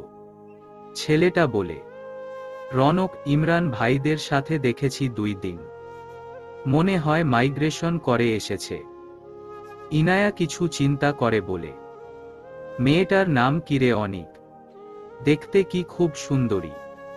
অনিক নামের ছেলেটা থতমত খেয়ে হাসার চেষ্টা করে বলল, কি যে বলেন না আপু, আপনার থেকে সুন্দর হয় নাকি? আপনি তো হচ্ছেন ক্যাম্পাসের মিস ইউনিভার্স। ইনায়া বিরক্ত হয়ে বলে, অনিক, তোকে মানা করেছি না। অতিরিক্ত পাম দেওয়ার চেষ্টা করবি না। তুই একই পাম রিনি আপুকেও দেশ। কয়েকদিন পর যদি জানতে পারিস যেই মেয়েটার সম্পর্কে বলতে আসছিস সেও তোর সিনিয়র, তখন তো তাকেও পাম দিবি। অনিক মাথা চুলকে দাঁত দিয়ে জিভ কাতারা চিহ্নটে তারপর বলে, ওই মেয়েটার জন্য রাফি ভাই তার ফ্রেন্ডদের সাথেও কাল ক্যান্টিনে ঝগড়া করেছে। ইনায়া এবার রেগে চকোলেটটা হাত থেকে ফেলে দিয়ে যেতে যেতে বলল, বিকেলে ওই মেয়েকে আমার সামনে হাজির করবি, আমিও দেখব রাফির চয়েস। ইনায়াকে চলে যেতে দেখে আরভি, দিয়াত, তাইজুল, তাওহিদ এসে অনিককে ঘিরে ধরে। তাইজুল অনিকের মাথায় চাটা মেরে বলে, তুই সব ক্লিয়ার না হয়ে এসে বলিস কেন? যদি খবর মিথ্যা হয় তাহলে তুই রাফি ভাইদের ও আমাদের দুই গ্রুপের কাছেই কেলানি খাবি।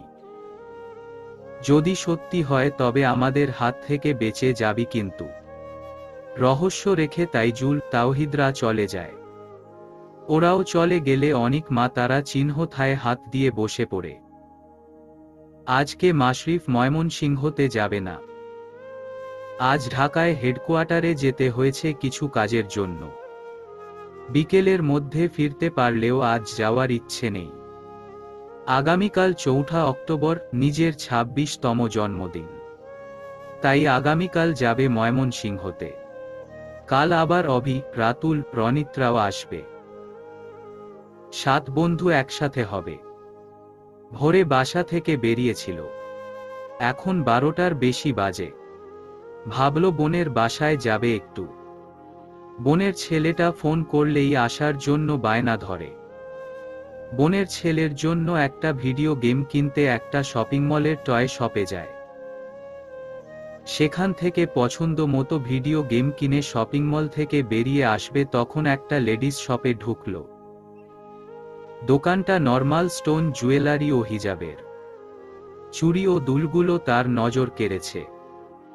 নিজের পছন্দের লাল রঙের এক জোড়া ডিজাইনার রেশমি চুড়ি ও তিতিরের পছন্দের সাদা ডিজাইনার রেশমি চুড়ি নিয়ে নেয়। পাশেই হিজাবের কালেকশনে একটা সুন্দর হিজাবও পছন্দ হয়েছে। এগুলো নিয়ে নিজেই মুচকি হেসে বলে, জন্মদিন আমার, কিন্তু গিফট পাবে তুমি, সাজবে তুমি। আমি না হয় এখন দূর হতেই দেখব। তিতির পাখির হাতে শোভা পাওয়া চুড়ির ক্ষণক্ষণ ঝংকারে আমি বারে বারে আহত হব। প্রাণে মারা জেদায় সবকিছুকে সুন্দর করে রেপিং করে নেয়। গিফট বক্সের ভিতরে একটা ছোট চিরকুট থাকবে যা সে তৎক্ষণাৎ দাঁড়িয়ে লিখে দিয়েছে। এরপর শপিং মল থেকে বেরিয়ে বোনের বাসায় যাওয়ার জন্য রওনা করে। বোনের বাসায় যেতে যেতে বেলা ১:৩০ বেজে গেছে। কলিং বেল চাপলে ঋতিকা দরজা খুলে কোমরে হাত দিয়ে দাঁড়িয়ে বলে, এখন সময় হলো তোর আসার। সেই কখন বলেছিস আসবি, এতক্ষণ কই ছিলি? মাশরিফ বোনের গাল টেনে হেসে বলে, জানিস আপু, তোকে রাগলে খুব কিউট লাগে। গালগুলো টমেটোর মতো লাল লাল হয়ে যায়। দুলাভাই তো তোকে কখন জানি ভুল করে টমেটো ভেবে না খেয়ে ফেলে। ঋতিকা মাশরিফের ফাজলামিতে আরো রেগে যায়। বাহুতে মেরে বলে, আমাকে না রাগালে তোদের হয় না তাই না? দুই বাপ ছেলেতে তো সারাদিন জ্বালায়, এখন তুইও এসে হাজির। মাশরিফ মুচকি হেসে গম্ভীর হওয়ার ভান করে বলে, তাহলে চলে যাই। ঋতিকা কপাল কুঁচকে মাশরিফকে টেনে বাসার ভেতরে আনে। মাশরিফ হাসতে থাকে। ঋতিকার ছেলে রিয়ান মামা বলে দৌড়ে আসে। মাশরিফ ওর হাতে ভিডিও গেমটা দিয়ে কোলে তুলে নেয়। বলে, কেমন আছে major Riyan Kabir? Good sir. Riyan নিজের হাত স্যালুটের মতো করে বলাতে মাশরিফ আবারও হাসে। ঋতিকা ওদের দুষ্টুমি দেখে তারা দিয়ে বলে, রিয়ান, মামার কোল থেকে নামো। মাশরিফ, যা ফ্রেশ হ, তোর দুলাভাই একটু পরেই চলে আসবে। এই বলে ঋতিকা রান্নাঘরের দিকে চলে যায়। মাশরিফ রিয়ানকে নিয়ে সোফায় বসে খেলতে থাকে। এই ফাঁকে ঋতিকা জুস দিয়ে গেছে। মামা ভাগ্নে মিলে গল্প করতে করতে আবার কলিং বেল বেজে উঠলে মাশরিফ গিয়ে দরজা খুলে দেখে তার দুলাভাই সায়ান এসেছে। সায়ান ভিতরে ঢুকতে ঢুকতে বলে, কেমন আছো মাশরিফ? তোমার বোন আমাকে ফোন করে করে পুরো পাগল করে ফেলছিল তাড়াতাড়ি আসার জন্য। এখন তুমিই বলো ক্লাস শেষ না হলে কিভাবে আসি? ঋতিকা রান্নাঘর থেকে ডাইনিং টেবিলে খাবার আনতে আনতে বলল, তোমার শুধু আছেই ক্লাস, আর কিছু না। যাও ঝটপট গোসল সেরে আসো আর মাশরিফ হাত মুখ ধুয়ে আয়। দেখলে তোমার বোনের খালি তারা, এই তুমি যাবে, গুনে গুনে 5 মিনিটে টেবিলে এসে বসবে। তোমার দেরি করে আসার শাস্তি এটা। এখন যদি দেরি হয় তো দেখো শুধু। ঋতিকার হুমকিতে সায়ান দ্রুত চলে যায়। খাবার টেবিলে খেতে খেতে সায়ান জিজ্ঞাসা করে, মাশরিফ বিয়ে করছো কবে? পরে দুলাভাই। এখনই না, ঋতিকা বলে ওঠে। কাশফা তো বিয়ের জন্য উতলা হয়ে আছে। মাশরিফ বিরক্ত হয়, বিরক্তি নিয়ে বলে, তো তাকে বলো বিয়ে করে নিতে। আরে ও তো তোকে বিয়ে করতে চায়। মাশরিফ ঘন নিঃশ্বাস ফেলে সরাসরি বলে, সরি আপু, তোমার সাথে যদি কাশফার কথা হয় তবে বলে দিও মাশরিফকে বিয়ে করার স্বপ্ন যেন বাদ দেয়। ঋতিকা অবাক হয়ে বলে, এভাবে বলছিস কেন? মেয়েটা কত ভালো জানিস, সবসময় নিজে থেকে খোঁজ খবর নেয়। যেমনই হোক, তাকে আমার পছন্দ না। সায়ান এই 2 ভাই বোনকে থামাতে বলে, থামো তো তোমরা। আর রীতি, মাশরিফ পছন্দ করে না তাও কেন তুমি ওই মেয়ের সাথে যোগাযোগ রাখছো? মাশরিফের যাকে ভালো লাগে তাকে বিয়ে করবে, এই নিয়ে আর একটা কথাও বলবে না। হ্যাঁ, তোমরা তো নিজেদের দিকটাই ভাবো। ওদিকে কাশফা মেয়েটা কত কাঁদে তা তো দেখো না। ঋতিকার কথাগুলো মাশরিফের ভালো লাগছে না। দ্রুত খাওয়া শেষ করে বেরিয়ে যায়। পেছনে ঋতিকা, সায়ান অনেকবার ডেকেও থামাতে পারে না। সায়ান বিরক্ত হয়ে বলল, কেন রীতি, তোমার কিছু না বললে ভালো লাগে না নাকি? আজব তুমি। সায়ানও রাগ করে নিজের ঘরে চলে যায়। ঋতিকা লম্বা নিঃশ্বাস ফেলে সোফায় বসে থাকে। তিতির, জারিনরা বিকেলে সবে ক্লাস শেষে বের হয়ে ক্যান্টিন থেকে 1 টাইম কাপে চা নিয়ে ক্যাম্পাসে এসে বসেছে। গল্প করছে আর চা খাচ্ছে।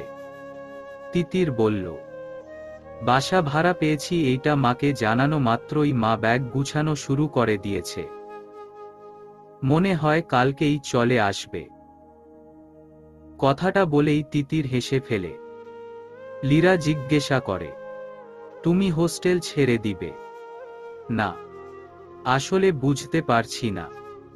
যখন রাতেও ফরেনসিকের কাজ থাকবে তখন তো লাগবে। দেখি সামনে কি হয়। অনিক নামের জুনিয়র ছেলেটা তিতিরদের আড্ডার মাঝে এসে বলে, আসসালামু আলাইকুম আপুরা, ভাইয়ারা। ইমরান বলে, ওয়া আলাইকুমুস সালাম। কেমন আছিস? জি ভাই ভালো। আপনারা কেমন আছেন? আলহামদুলিল্লাহ। তো হঠাৎ এখানে? অনিক বুকে সাহস সঞ্চার করে বলে, এই আপুটাকে তিতিরকে দেখিয়ে ইনায়া আপু ডাকছে। জারিন, নাদিয়া, ফাইজা, লীরা, জুলিয়া সবাই অবাক হয়ে গেছে।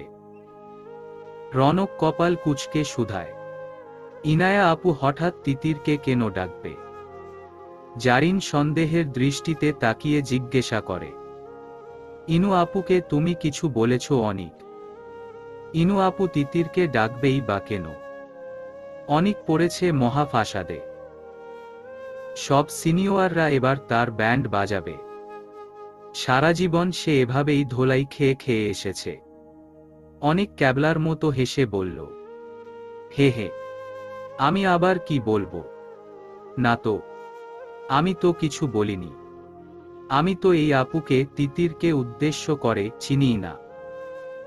আপু কি নতুন? ইমরান ধরে ফেলেছে অনিকের কাজ, তাই হাসার ভান করে বলল, না বাছা, সেও তোমার সিনিয়র। মাইগ্রেশনে এসেছে তো, তুমি বুঝতে পারোনি, তাই না?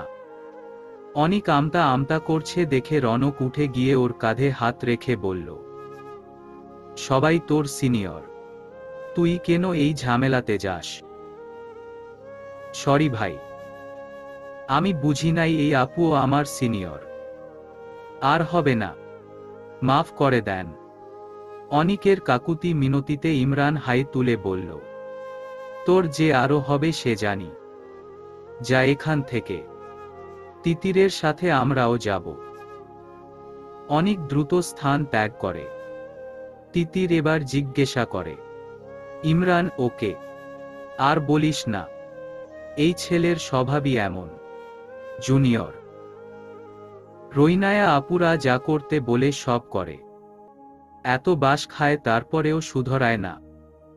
এত বলদ যে মানুষ কেমনে হয় তাই বুঝি না। অবশ্য সে নজর রাখে রাফি ভাইয়ের দিকে, আর কারো দিকে নজর রাখে না। ইনায়া আপুই রাখতে বলেছে। তিতির অবাক হয়ে শুধায়, তাহলে আমায় কেন ডাকছে? আমি কি করলাম? জারিন গাল থেকে হাত সরিয়ে বলল, সেটা গেলেই দেখতে পারবি। চল এবার, ভয় পাস না। ইনু আপু একটু রাগী কিন্তু এমনিতে ভালোই। ওরা ইনায়াদের কাছে যাওয়ার জন্য ওঠে। ইনায়ার সামনে দাঁড়িয়ে আছে তিতির। ইনায়ার দুর্বোধ্য দৃষ্টি তাকে বারে বারে অপ্রস্তুত করে তুলছে। বুঝতে পারছে না তাকে এভাবে ঘুরে ঘুরে দেখার কারণটা কি। তিতির নিজের একপাশে জারিন ও নাদিয়ার দিকে তাকালো তো আরেক পাশে ফাইজা, ইমরান, রনকের দিকে। ওরে কেউ দাঁত দিয়ে নখ কাটছে তো কেউ বুকে হাত গুজে দাঁড়িয়ে আছে। প্রায় ৩-৪ মিনিট হলো এভাবে নীরব হয়ে দাঁড়িয়ে আছে। এবার তিতিরের বিরক্ত লাগছে। ইদানিং তার বিরক্তি যেন ক্ষণে ক্ষণে বাড়ছে। অল্পতেই মাথা গরম হচ্ছে। নিজের এই স্বভাবে সে নিজেও বিরক্ত। কিছুটা রুষ্টভাবাপন্ন হয়েই বলল, আপু আপনি কি কিছু বলবেন? না বললে আমি হোস্টেলে যেতাম। শরীরটা ভালো লাগছে না। ইনায়ার বান্ধবী আরভি তীক্ষ্ণ দৃষ্টি নিক্ষেপ করে বলল, কেন হোস্টেলে তোমার কি কাজ? সিনিয়ররা ডেকেছে, কিছু তো নিশ্চয়ই বলবে। এত অধৈর্য কেন তুমি? রাফি ভাইরা ডাকলেও কি এমন করো? তিতির চোখ বন্ধ করে লম্বা একটা শ্বাস নিয়ে নিজের ফুসফুসকে স্বস্তি দিল। বলল, না আপু, প্রায় অনেকক্ষণ হলো কিছু বলছেন না, তাই ভাবলাম হয়তো আমাকে দেখতে ডেকেছেন। আর আমাকে এভাবে সামনে দাঁড়া করিয়ে দেখাটা আমার কাছে একটু অস্বস্তিকর। শুধু আমি কেন, যে কোনো মেয়ের কাছেই। তিতিরের কথায় ইনায়া মাথা নিচু করে হাসল। অতপর শুধায়, তোমার চুলের লেন্থ কত? হঠাৎ এহেন প্রশ্নে অবাকই হল তিতির। জবাবে প্রশ্ন করল, বুঝলাম না আপু, তোমার হিজাবের কারণে চুল দেখতে পাচ্ছি না। রাফির তো লং হেয়ার পছন্দ। লাইক দিস, নিজের চুল দেখিয়ে। মানে হাঁটু ছুঁই ছুঁই লম্বা চুল। তিতির হতবিহ্বল হয়ে বলল, কার কেমন চুল পছন্দ তা জেনে আমি কি করব? তাছাড়া রাফি ভাইয়ার কেমন চুল পছন্দ তা জেনে তো আমার কোন কাজ নেই। এত ভাব নিও না বুঝছ। রাফির সাথে তোমার এত কিসের খাতির? এখন যদি কমন ডায়লগ দাও যে সিনিয়র হয়, তাহলে বলবো সিনিয়র কি আর নাই? এই তাইজুল, আশফিক, তাওহিদরাও তোমার সিনিয়র হয়। আর ছেলে সিনিয়র ছাড়া মেয়ে সিনিয়রও আছে। তিতির জবাব কি দিবে বুঝতে পারছে না। কি এক ঝামেলায় পড়েছে। মেয়েটা যে জেলাস তা সে বুঝে গেছে। নিজের কপালে নিজেরই বাড়ি দিতে মন চাইল।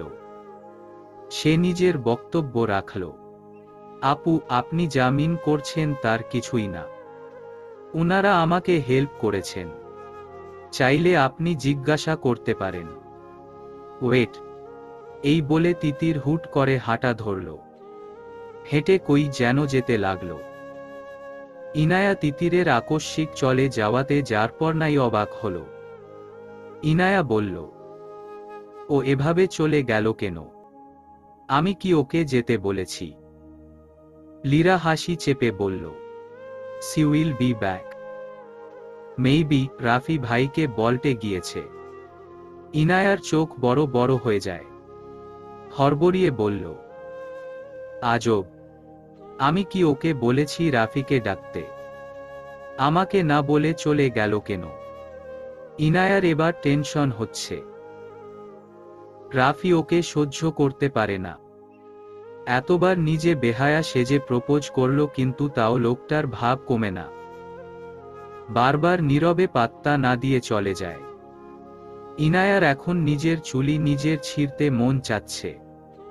আরভি এসে কানে কানে বলে, দোস্ত ভয় পাস না, কিচ্ছু হবে না।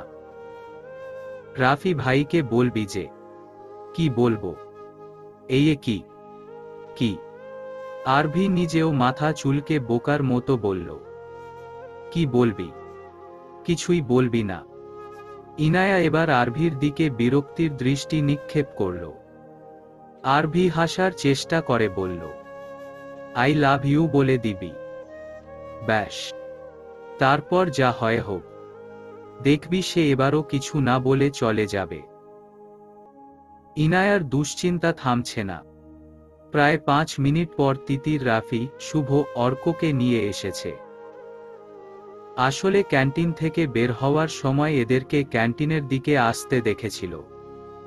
তারপর তিতিররা রাস্তা পরিবর্তন করাই আর দেখা হয়নি। এবার ইনায়ার সামনে দাঁড়িয়ে তিতির রাফিকে বলল, ভাইয়া, আমি এই মেডিকেলে এসেছি বেশি দিন হয়নি। শুরু থেকে আপনারা আমাকে অনেক সাহায্য করেছেন। তার জন্য আপনাদের সাথে টুকটাক কথা বলি। আমি অনেক কৃতজ্ঞ আপনাদের প্রতি। এখন ইনায়া আপু ভাবছেন আপনার সাথে আমার কোন সম্পর্ক আছে। আপনি একটু আপুকে ব্যাপারটা ক্লিয়ার করে দেন যে আপনার সাথে আমার কোন সম্পর্ক নেই। রাফি ভাবলেশহীন দৃষ্টিতে ইনায়ার দিকে তাকালো। তারপর বলল, ইনায়া তুমি? রাফিকে বলতে না দিয়ে ইনায়া হুট করে বলে ওঠল, আই লাভ ইউ। বাকরুদ্ধ হয়ে গেল রাফি। এক হাত নিজের কোমরে রেখে আরেক হাতে মুখ চেপে চোখ বন্ধ করে ফেলে। তিতিরেরও চোখ বড় বড় হয়ে গেছে। এত সাবলীল প্রপোজাল। উপস্থিত বাকিরা মুখ চেপে হাসছে। ইনাও মাথা নিচু করে ঠোঁট কামড়ে হাসছে। রাফি ফুস করে নিঃশ্বাস ত্যাগ করে বলে, দেখো ইনু, উফ সরি ইনায়া, তিতির আমার বোনের মতো। আমি ওকে বোনের নজরে দেখি। এখন তুমি প্লিজ সবসময় এসব ইউজলেস সন্দেহ করাটা বাদ দাও। তাছাড়া তোমার সাথে আমার এমন কোন সম্পর্ক নেই যার দরুন তুমি কোন জুনিয়রকে এসব প্রশ্ন করতে পারো। ইনায়া নিজের মুখশ্রীতে সরল ভাব এনে বলে, আমি কিভাবে বুঝব? ও আপনার বোনের মতো। আমার কি জানার কথা বলেন? তাছাড়া ও আপনার বোন সেটাও বা আমি প্রথমে কেন ধরে নিব? রাফি বুকে 2 হাত গুজে গম্ভীর দৃষ্টিতে তাকায়। তারপর বলে, কি করতে হবে বলো? ইনায়া এবার লাজুক হেসে বলে, বেশি কিছু না, আমাকে আই লাভ ইউ বলেন। এতক্ষণ অর্ক, শুভ হাসি চেপে রেখেছিল। এবার আর কন্ট্রোল হলো না। দুটোয় হাসতে হাসতে ঘাসের উপর বসে পড়েছে। ওদিকে আশফি, তাইজুল, তাওহিদেরও একই অবস্থা। তিতিরেরও এবার হাসি পাচ্ছে। বাঘ যখন বিড়ালের মতো আচরণ করে। রাফি কোনো জবাব না দিয়ে দ্রুত পা চালিয়ে চলে গেল। এবার বাকি যারা মুখ চেপে হাসছিল তারাও আর নিজেদের হাসি চেপে রাখতে পারল না। জায়গাটাতে মনে হচ্ছে কেউ লাফিং গ্যাস ছেড়ে দিয়েছে। সুজনের দিন রাত কাটছে মেডিকেলের গেইটের দুয়ারে। সন্ধ্যাবেলাতে মশার কামড় খেয়েও অপেক্ষা করছে। হাসিব ও সাইফ এসব দেখে রিক্তা, ইতি, মৃদুলাকে বলে। রিক্তা কিছু একটা ভেবে বলল, শোন দোস্ত, আমি একটা প্ল্যান ভেবেছি। সাইফ জিজ্ঞাসা করে, কি প্ল্যান? আমি এখন গেইটের বাহিরে যাব। তারপর রিক্তাকে কথা শেষ করতে না দিয়ে মৃদুলা রিক্তাকে একটা থাপ্পড় দিয়ে বলে, মাথার কয়টা তার ছিঁড়ছে, এখন সে গেইটের বাহিরে যাবে। বলদি জানি কোথাকার। রিক্তাও বিরক্ত হয়ে একটা লাগায়। তারপর বলে, কথা পুরোটা শোন, আগে থেকে মাথা খাবি না। হাসিব তারা দিয়ে বলল, তুই বল তো, আমরা শুনতেছি। রিক্তা বলতে শুরু করে, আমি গেইটের বাহিরে গিয়ে রিকশা খুঁজতে থাকব। আমি মাস্ট শিওর সুজন ও পলাশ আমার কাছে আসবে, ভয় দেখাবে। তিতিরের লোকেশন বলতে ইতি ভীত কণ্ঠে বলল, তোর যদি কোনো ক্ষতি করে দেয়, এই রিস্ক নিস না। আরে শোন তো, তারপর বলিস। রিক্তার হতাশ স্বর শুনে ইতি মাথা নাড়ায়। আমি ওদেরকে ভুল ইনফরমেশন দিব আর তিতিরের পুরান সিম তো ফেলে গেছে, তাহলে তো ওরা বিশ্বাস করা ছাড়া উপায় থাকবে না। আমি বলবো সঠিক ঠিকানা জানি না। হাসিব কিছু একটা চিন্তা করে বলল, উমম, আইডিয়া মন্দ না, কাজ করতে পারে। তবে তুই একা যাবি না, আমি ও সাইফ আড়ালে থাকব। উঁচুনিচু কিছু দেখলেই খবর করে ছাড়। রিক্তা বলে, আচ্ছা ডান, চল এবার দুই আপদ বিদায় করে আসি। রিক্তা, হাসিব, সাইফ চলল সেদিকে। ইতিও মৃদুলাও ভাবল যাবে, তাই ওরাও চলল। পরিকল্পনা মতো রিক্তা মেডিকেল কলেজের গেটের সামনে এসে রিকশা খোঁজার ভান করছে। তখনই সুজন ও পলাশের নজর যায় রিক্তার দিকে। সুজনের মনে পড়ে, এই মেয়েকে তো তিতিরের সাথে দেখেছিল। পলাশকে বললে পলাশও সায় দেয়। ওরা দুইজনে এগিয়ে এসে রিক্তার দুই পাশে দাঁড়ায়। রিক্তা ভয়ের ভান করে বলল, এই আপনারা কারা? আপনারা এভাবে আমার পাশে এসে দাঁড়িয়েছেন কেন? সুজন দাঁত কেলিয়ে বলল, আমরে তুমি চিনবা না গো। আমি সুজন, তয় আমি তোমারে চিনি। এখন কিছু জিগামু, সুন্দর কইরা কইয়া ফেলবা, তারপর তুমি তোমার রাস্তায়, আমি আমার রাস্তায়। রিক্তার হাসি পাচ্ছে, তাও ভয় ভয় ভাব করে তোতলানো স্বরে বলে, কি কি বলবেন? আমার ময়না পাখিরা মানে তোমার বান্ধবী তিতির কই কই গেছে? আমি জানি না, বিশ্বাস করেন, আমি জানি না। রিক্তার জবাবে সুজন রেগে গেল। পলাশ এবার বলল, তুই মাগি সব জানোস, ভালয় ভালয় বল, নয়তো। এসব অশ্রাব্য ভাষায় রিক্তার ঘৃণা চলে এসেছে। আড়াল থেকে হাসিব ও সাইফ রেগে বের হতে নিলে ইতি ও মৃদুলো আটকিয়ে ইশারায় থামতে বলে। সাইফ ও হাসিব দেয়ালের উপর রাগ ঝাড়ে। রিক্তা এবার কাদো কাদো ভাবে বলে, আমার কোনো ক্ষতি করবেন না প্লিজ। তিতির ঢাকা গেছে জানি, মেডিকেল কলেজ ছেড়ে দিয়েছে, বাড়ি ঘর সব বিক্রি করে রাতারাতি চলে গেছে, সিম কার্ডটাও বন্ধ। আপনি চাইলে আমি ওর নাম্বার দিতে পারি।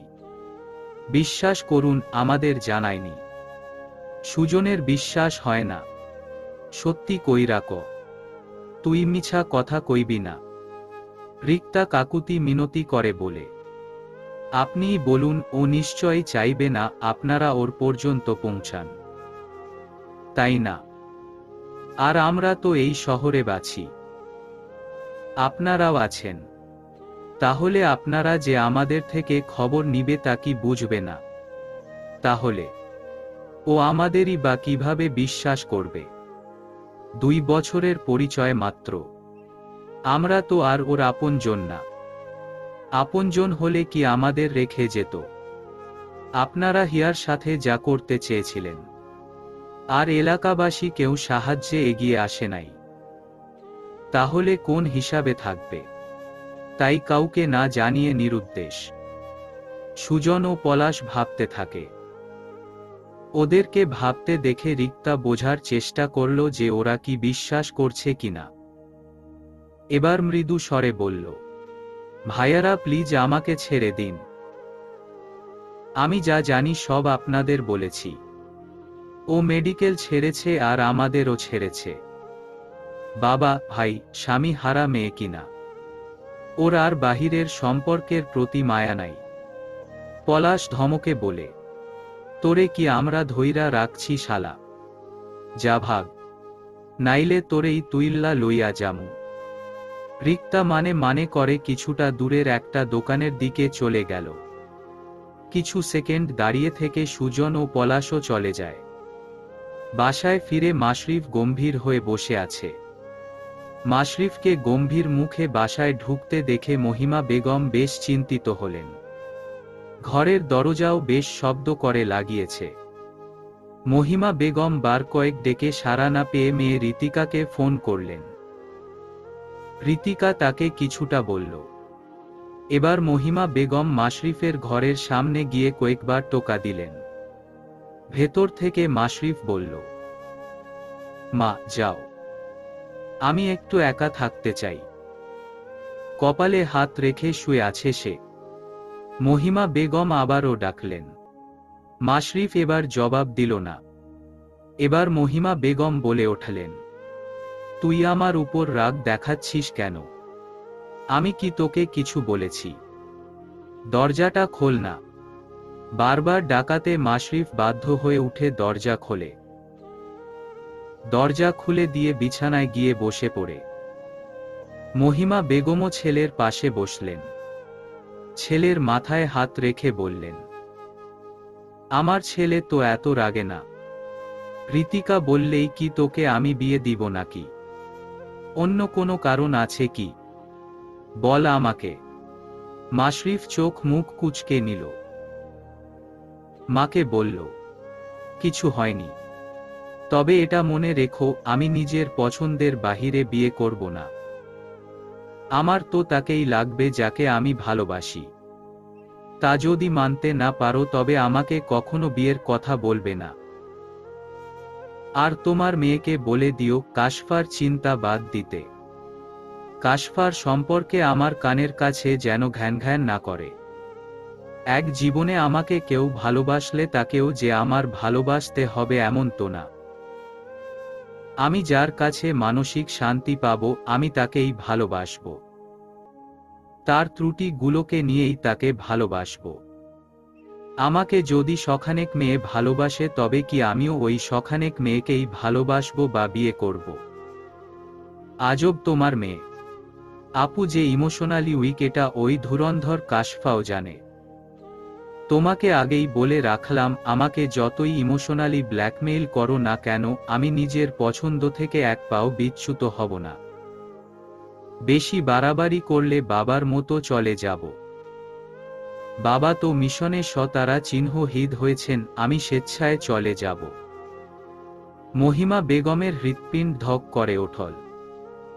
কলিজাতে যেন চাপ লাগল। কোনো ভাবনা চিন্তা না করেই ছেলেকে নিজের দিকে ঘুরিয়ে বাম গালে তারা চিহ্ন দিয়ে বসলেন। তারপর কিছু না বলে ছেলের ঘর থেকে বেরিয়ে নিজের ঘরে গিয়ে দৌড় দিলেন।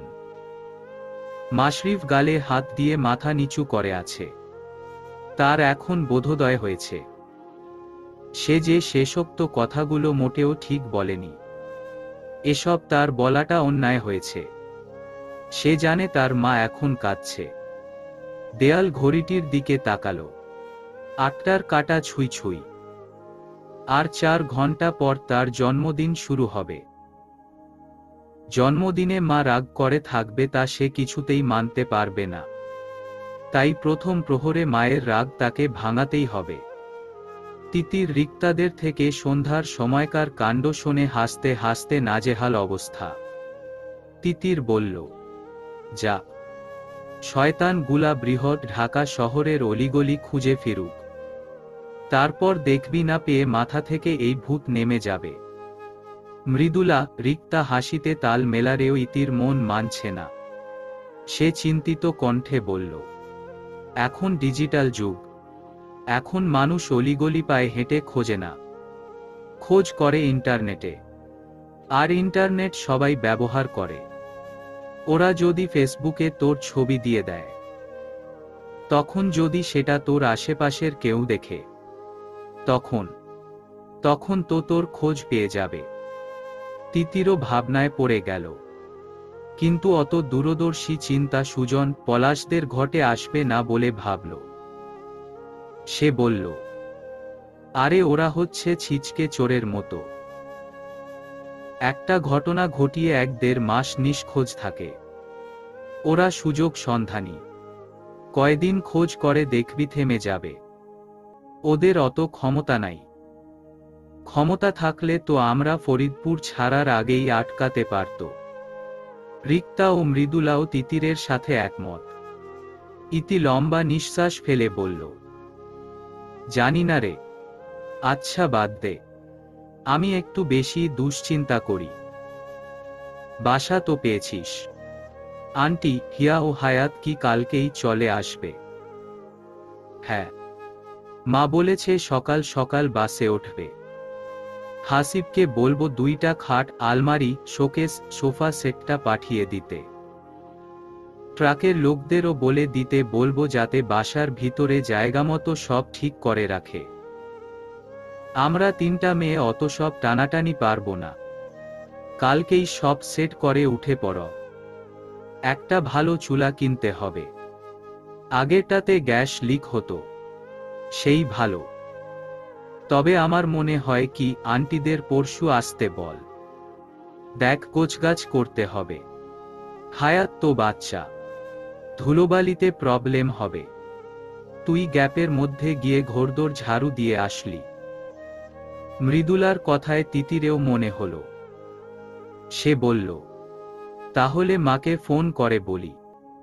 মা তো আজকেই চলে আসতে চাইছিল। তার আমাকে নিয়ে নাকি ভয় হয়। রিক্তা হেসে বলল, হবেই তো। তার সুন্দরী মেয়েকে যদি ডাকাত উঠিয়ে নিয়ে যায়। হইছে থামো, রাখি এখন। মাকে ফোন করে হাসিবকেও ফোন করতে হবে। টাটা সুন্দরী। একটা কথা। রিক্তা থামালে তিতির অনুমতি দেয়। বল কি কথা? ওই বেটার কি খবর? তিতির সন্দিহান কণ্ঠে শুধায়। কে? রিক্তা বাঁকা হেসে বলে, আমারে কি বলদ পাইছিস? আমি তোর ব্যাগ সার্চ করে চিঠিটা পড়ছি। Major MI. কি খবর তার? তার আর কোনো চিঠি আসে নাই।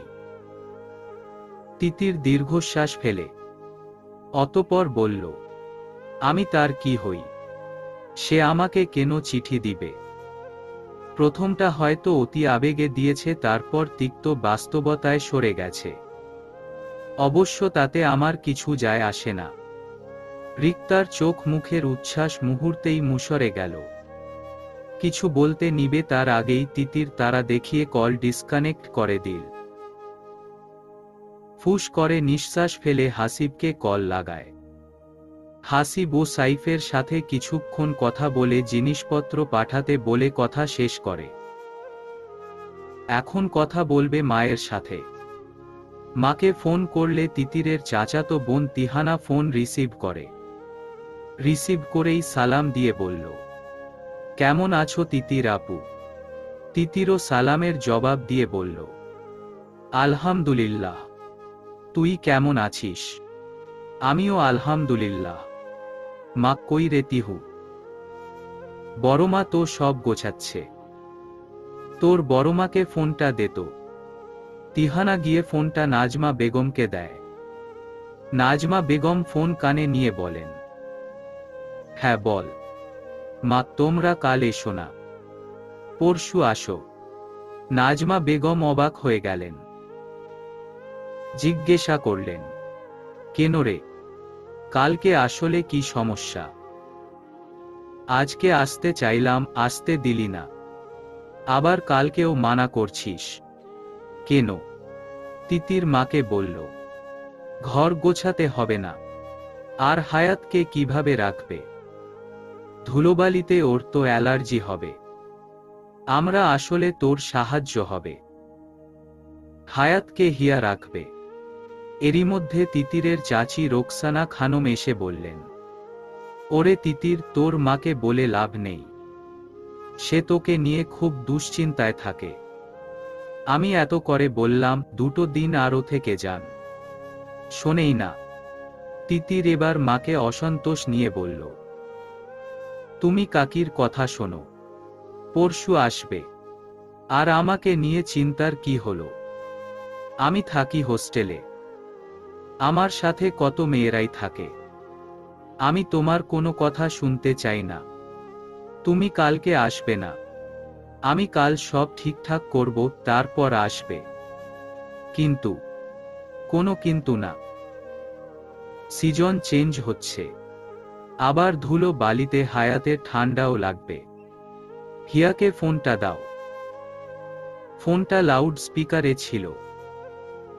হিয়া বলল, হ্যাঁ বল, তুই কোন সাবজেক্টে পড়বি ঠিক করে রাখো, তোকে এখানকার ন্যাশনাল ভার্সিটিতে ভর্তি করব। হিয়া অবাক হয়ে বলল, তার কি দরকার? মেয়ে সামলিয়েই সময় পাই না। সময় বের করবি, মা আছে তো হায়াতকে রাখতে। বিয়ে প্রেগন্যান্সির জন্য ভর্তি হয়েও ক্লাস করিস নাই, এখন নতুন করে ভর্তি হবি। তোর নিজের জন্য একটা শক্ত খুঁটি লাগবে, পড়ালেখা করে যাই করিস করবি। আচ্ছা, তুই যা ভালো মনে করিস কর। তিতির এবার ওর কাকি রোকসানা খানমকে বলল, কাকি তোমরাও সাথে আসো। না বাবা, পরে যাব নে সময় বুঝে, তোর চাচা ছুটি পাবে না। আচ্ছা পরেই এসো, রাখছি। তিতির ফোন রেখে এবার পড়তে বসে। কাল সকালের ক্লাসে ছোট ক্লাস টেস্ট আছে। ঘড়ির কাঁটায় 10টা। মাশরিফ দেখল ওর মা এখনো ঘরের দরজা খোলে নাই। চুপি চুপি বাহিরে গিয়ে কেক বানানোর প্রয়োজনীয় জিনিসপাতি কিনে আনল। সে এত সময় কেক বানানোর রেসিপি ইউটিউবে দেখেছে। সবচেয়ে সহজ রেসিপিটা ট্রাই করবে। চকলেট কেক বানাবে। বাজার থেকে কেক মোল্ড ও কাপকেক মোল্ড সবই নিয়ে এসেছে। Chocolate syrup, dark chocolate, cocoa powder, baking powder, soda সব। এখন সব নিয়ে রান্নারে গিয়েছে। ছোটবেলায় একবার কেক বানিয়ে মায়ের জন্মদিনে মায়ের রাগ ভাঙিয়েছিল। অত ভালো না বানালেও মোটামুটি হয়েছিল। কিন্তু সেসব রেসিপি ভুলেই বসেছে, আর কেক মোল্ড যে কই আছে তা খুঁজবে কতক্ষণে। সবকিছু পরিমাপ মতো মিশিয়ে মিশ্রণ তৈরি করেছে। কেক মোল্ডে বেটার দিয়ে দেখল কিছু পরিমাণ রয়ে গেছে। মোল্ডটা ছোট সাইজের তো, তাই ভাবল কাপকেক বানিয়ে নিবে। এবার ওভেনে রেখে টাইম সেট করে দিয়ে রান্নাঘরের দিকে নজর দিল। কি নাজেহাল অবস্থা! ফ্লোরে আটা ময়দা পড়ে মাখামাখি অবস্থা। কেকের বেটারও একটু পড়েছে, তেলও পড়েছে। এসব দেখে তো মাথায় হাত। মা দেখলে মার একটাও মাটিতে পড়বে না। দ্রুত ঝাড়ু এনে আটা ময়দা পরিষ্কার করে ঘর মোছার লাতারা চিহ্ন দিয়েও রান্নাঘরটা মুছে নিল। এরপর কেক হওয়ার অপেক্ষা করতে লাগল। মাশরিফ ভাবল কাল যখন ময়মনসিংহ যাবে তখন কেকের পিস নিয়ে যাবে। মা তো 1 পিসের বেশি খাবে না, তাই বন্ধুদের ও তিতিরের জন্য নিয়ে যাবে। কালকে 7 বন্ধু একত্রে হবে। সে জানে তার পকেট খালি হবে, কিন্তু ব্যাপার না। বন্ধুদের জন্মদিনে ওদের পকেট ফাঁকা করতেও সে ওস্তাদ। কেক হয়ে গেলে ওভেন থেকে নামিয়ে ঠান্ডা করতে রুম টেম্পারেচারে রাখে। এবার সে আবার বাসার বাহিরে গেল। মায়ের পছন্দের সাদা গোলাপ আনতে সে ভুলেই গিয়েছিল। তাই এখন চুরি করা ছাড়া উপায় নাই। ক্যাডেট কলেজের বাগানে সব রকমের গোলাপ ফুলের বাহার। এখন গার্ডদের নজর এড়িয়ে প্রথমে একটা সাদা গোলাপ নিবে। তারপর ভাগ্য সহায় হলে বাকি জাতের থেকেও একটা করে নিবে। মাশরিফ হাঁটার বাহানায় পেছন দিয়ে গেল। তাদের কোয়ার্টারের সামনে সাদা গোলাপ ফুল ফোটেনি। ক্যাডেট কলেজের একাডেমিক ভবনের পেছন সাইড দিয়ে সামনে গেল। তারপর গার্ড নেই এই সুযোগে ফতাফত সাদা, কমলা, লাল গোলাপ ছিঁড়ে বাকিগুলো নিল না। তারপর সময় নষ্ট না করে দ্রুত চলে আসে। এখন ঘড়িতে দেখল 11:30 বাজে। আর আধা ঘন্টা। কেকে ডেকোরেশনের কাজে লেগে পড়ে। কেকটা মোল্ড থেকে তুলে তার উপর ডার্ক চকলেট গলিয়ে ডেকোরেশন করে নেয়। এবার কিছু চকলেট গ্রেটার দিয়ে গুঁড়ো করে নিয়ে উপর দিয়ে ছিটিয়ে এবার কেকটা 10 মিনিটের জন্য ফ্রিজে রাখে। নিজে যায় তৈরি হতে। একটা নীল পাঞ্জাবি পরে আসে। ফুলগুলোর পাতা সুন্দর করে ছেটে কেকটা বের করে একটা ট্রেতে ছুরি সহ রাখে। মায়ের ঘরে চলল এবার। 2 বার নক করার পরেও মহিমা বেগম দরজা খুললেন না। মাশরিফ এবার বুদ্ধি করে পাশে থাকা স্টিলের বড় ফুলেন স্ট্যান্ডটা ফেলে দিল। ঝনঝন শব্দে মহিমা বেগম ভরকে ওঠেন। মাশরিফ মৃদু আর্তনাদ করে বলল, আহ, পাটা কেটেই গেল গো, কি ব্যথা লাগছে, উফ। মহিমা বেগম দ্রুত খাট থেকে নেমে দরজা খুলে দেখেন তার ছেলে হাঁটু গেড়ে বসে মাথা নিচু করে এক হাতে ফুল ও অন্য হাতে কেকের ট্রে। মাশরিফ বলল, হ্যাপি বার্থডে টু মি মা। Sorry for everything. I love you মা। মহিমা বেগম হতবাক দৃষ্টিতে ছেলের দিকে কিছু সেকেন্ড তাকিয়ে থাকলেন। এতক্ষণ টুকটাক শব্দ শুনছিলেন কিন্তু নিজের জেদের জন্য উঠে যাননি। এবার বুঝতে পারলেন কেন। মহিমা বেগম ঘন নিঃশ্বাস ফেলে ছেলেকে ওঠান। ঘরের ভিতরে নিয়ে যান ওকে। মাশরিফ খুশিতে মাকে জড়িয়ে ধরে তারপর মায়ের সাথে মিলে কেক কাটে। মাকে একটু খাইয়ে নিজেও খেয়ে নেয়। তারপর মায়ের হাত ধরে বলল, সরি, তখন রেগে গিয়েছিলাম আমি, তাই ভুলভাল বলে ফেলেছি তোমাকে। মহিমা বেগম গম্ভীর স্বরে বললেন, তোমাকে আমি কখনো কোনো কিছু নিয়ে জোর করিনি আর বাধাও দেইনি। তোমাকে রুলস রেগুলেশনের জন্য ক্যাডেট কলেজে ভর্তি করিয়ে দিয়েছি। কিভাবে জীবনে চলতে হবে তা তুমি পরিস্থিতিতেই শিখে গেছো। এত আবেগী হয়েও না কখনো।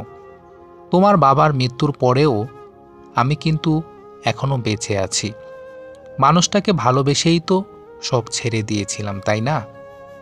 তাও তোমার সাথে হাসছি। জীবন এমনই, কারো প্রস্থানে কেউ থমকে যায় না। তোমাকে এত মিশনে যেতে আমি কি বাধা দেই না। যেই মিশনে স্বামী হারিয়েছি সেই মিশনে ছেলেকেও যেতে দিচ্ছি আমি। তাহলে বোঝো, তোমার বুঝে শুনে কথা বলা উচিত। মাশরিফ নীরব রইল। মায়ের কোলে চুপচাপ শুয়ে রইল। চলবে।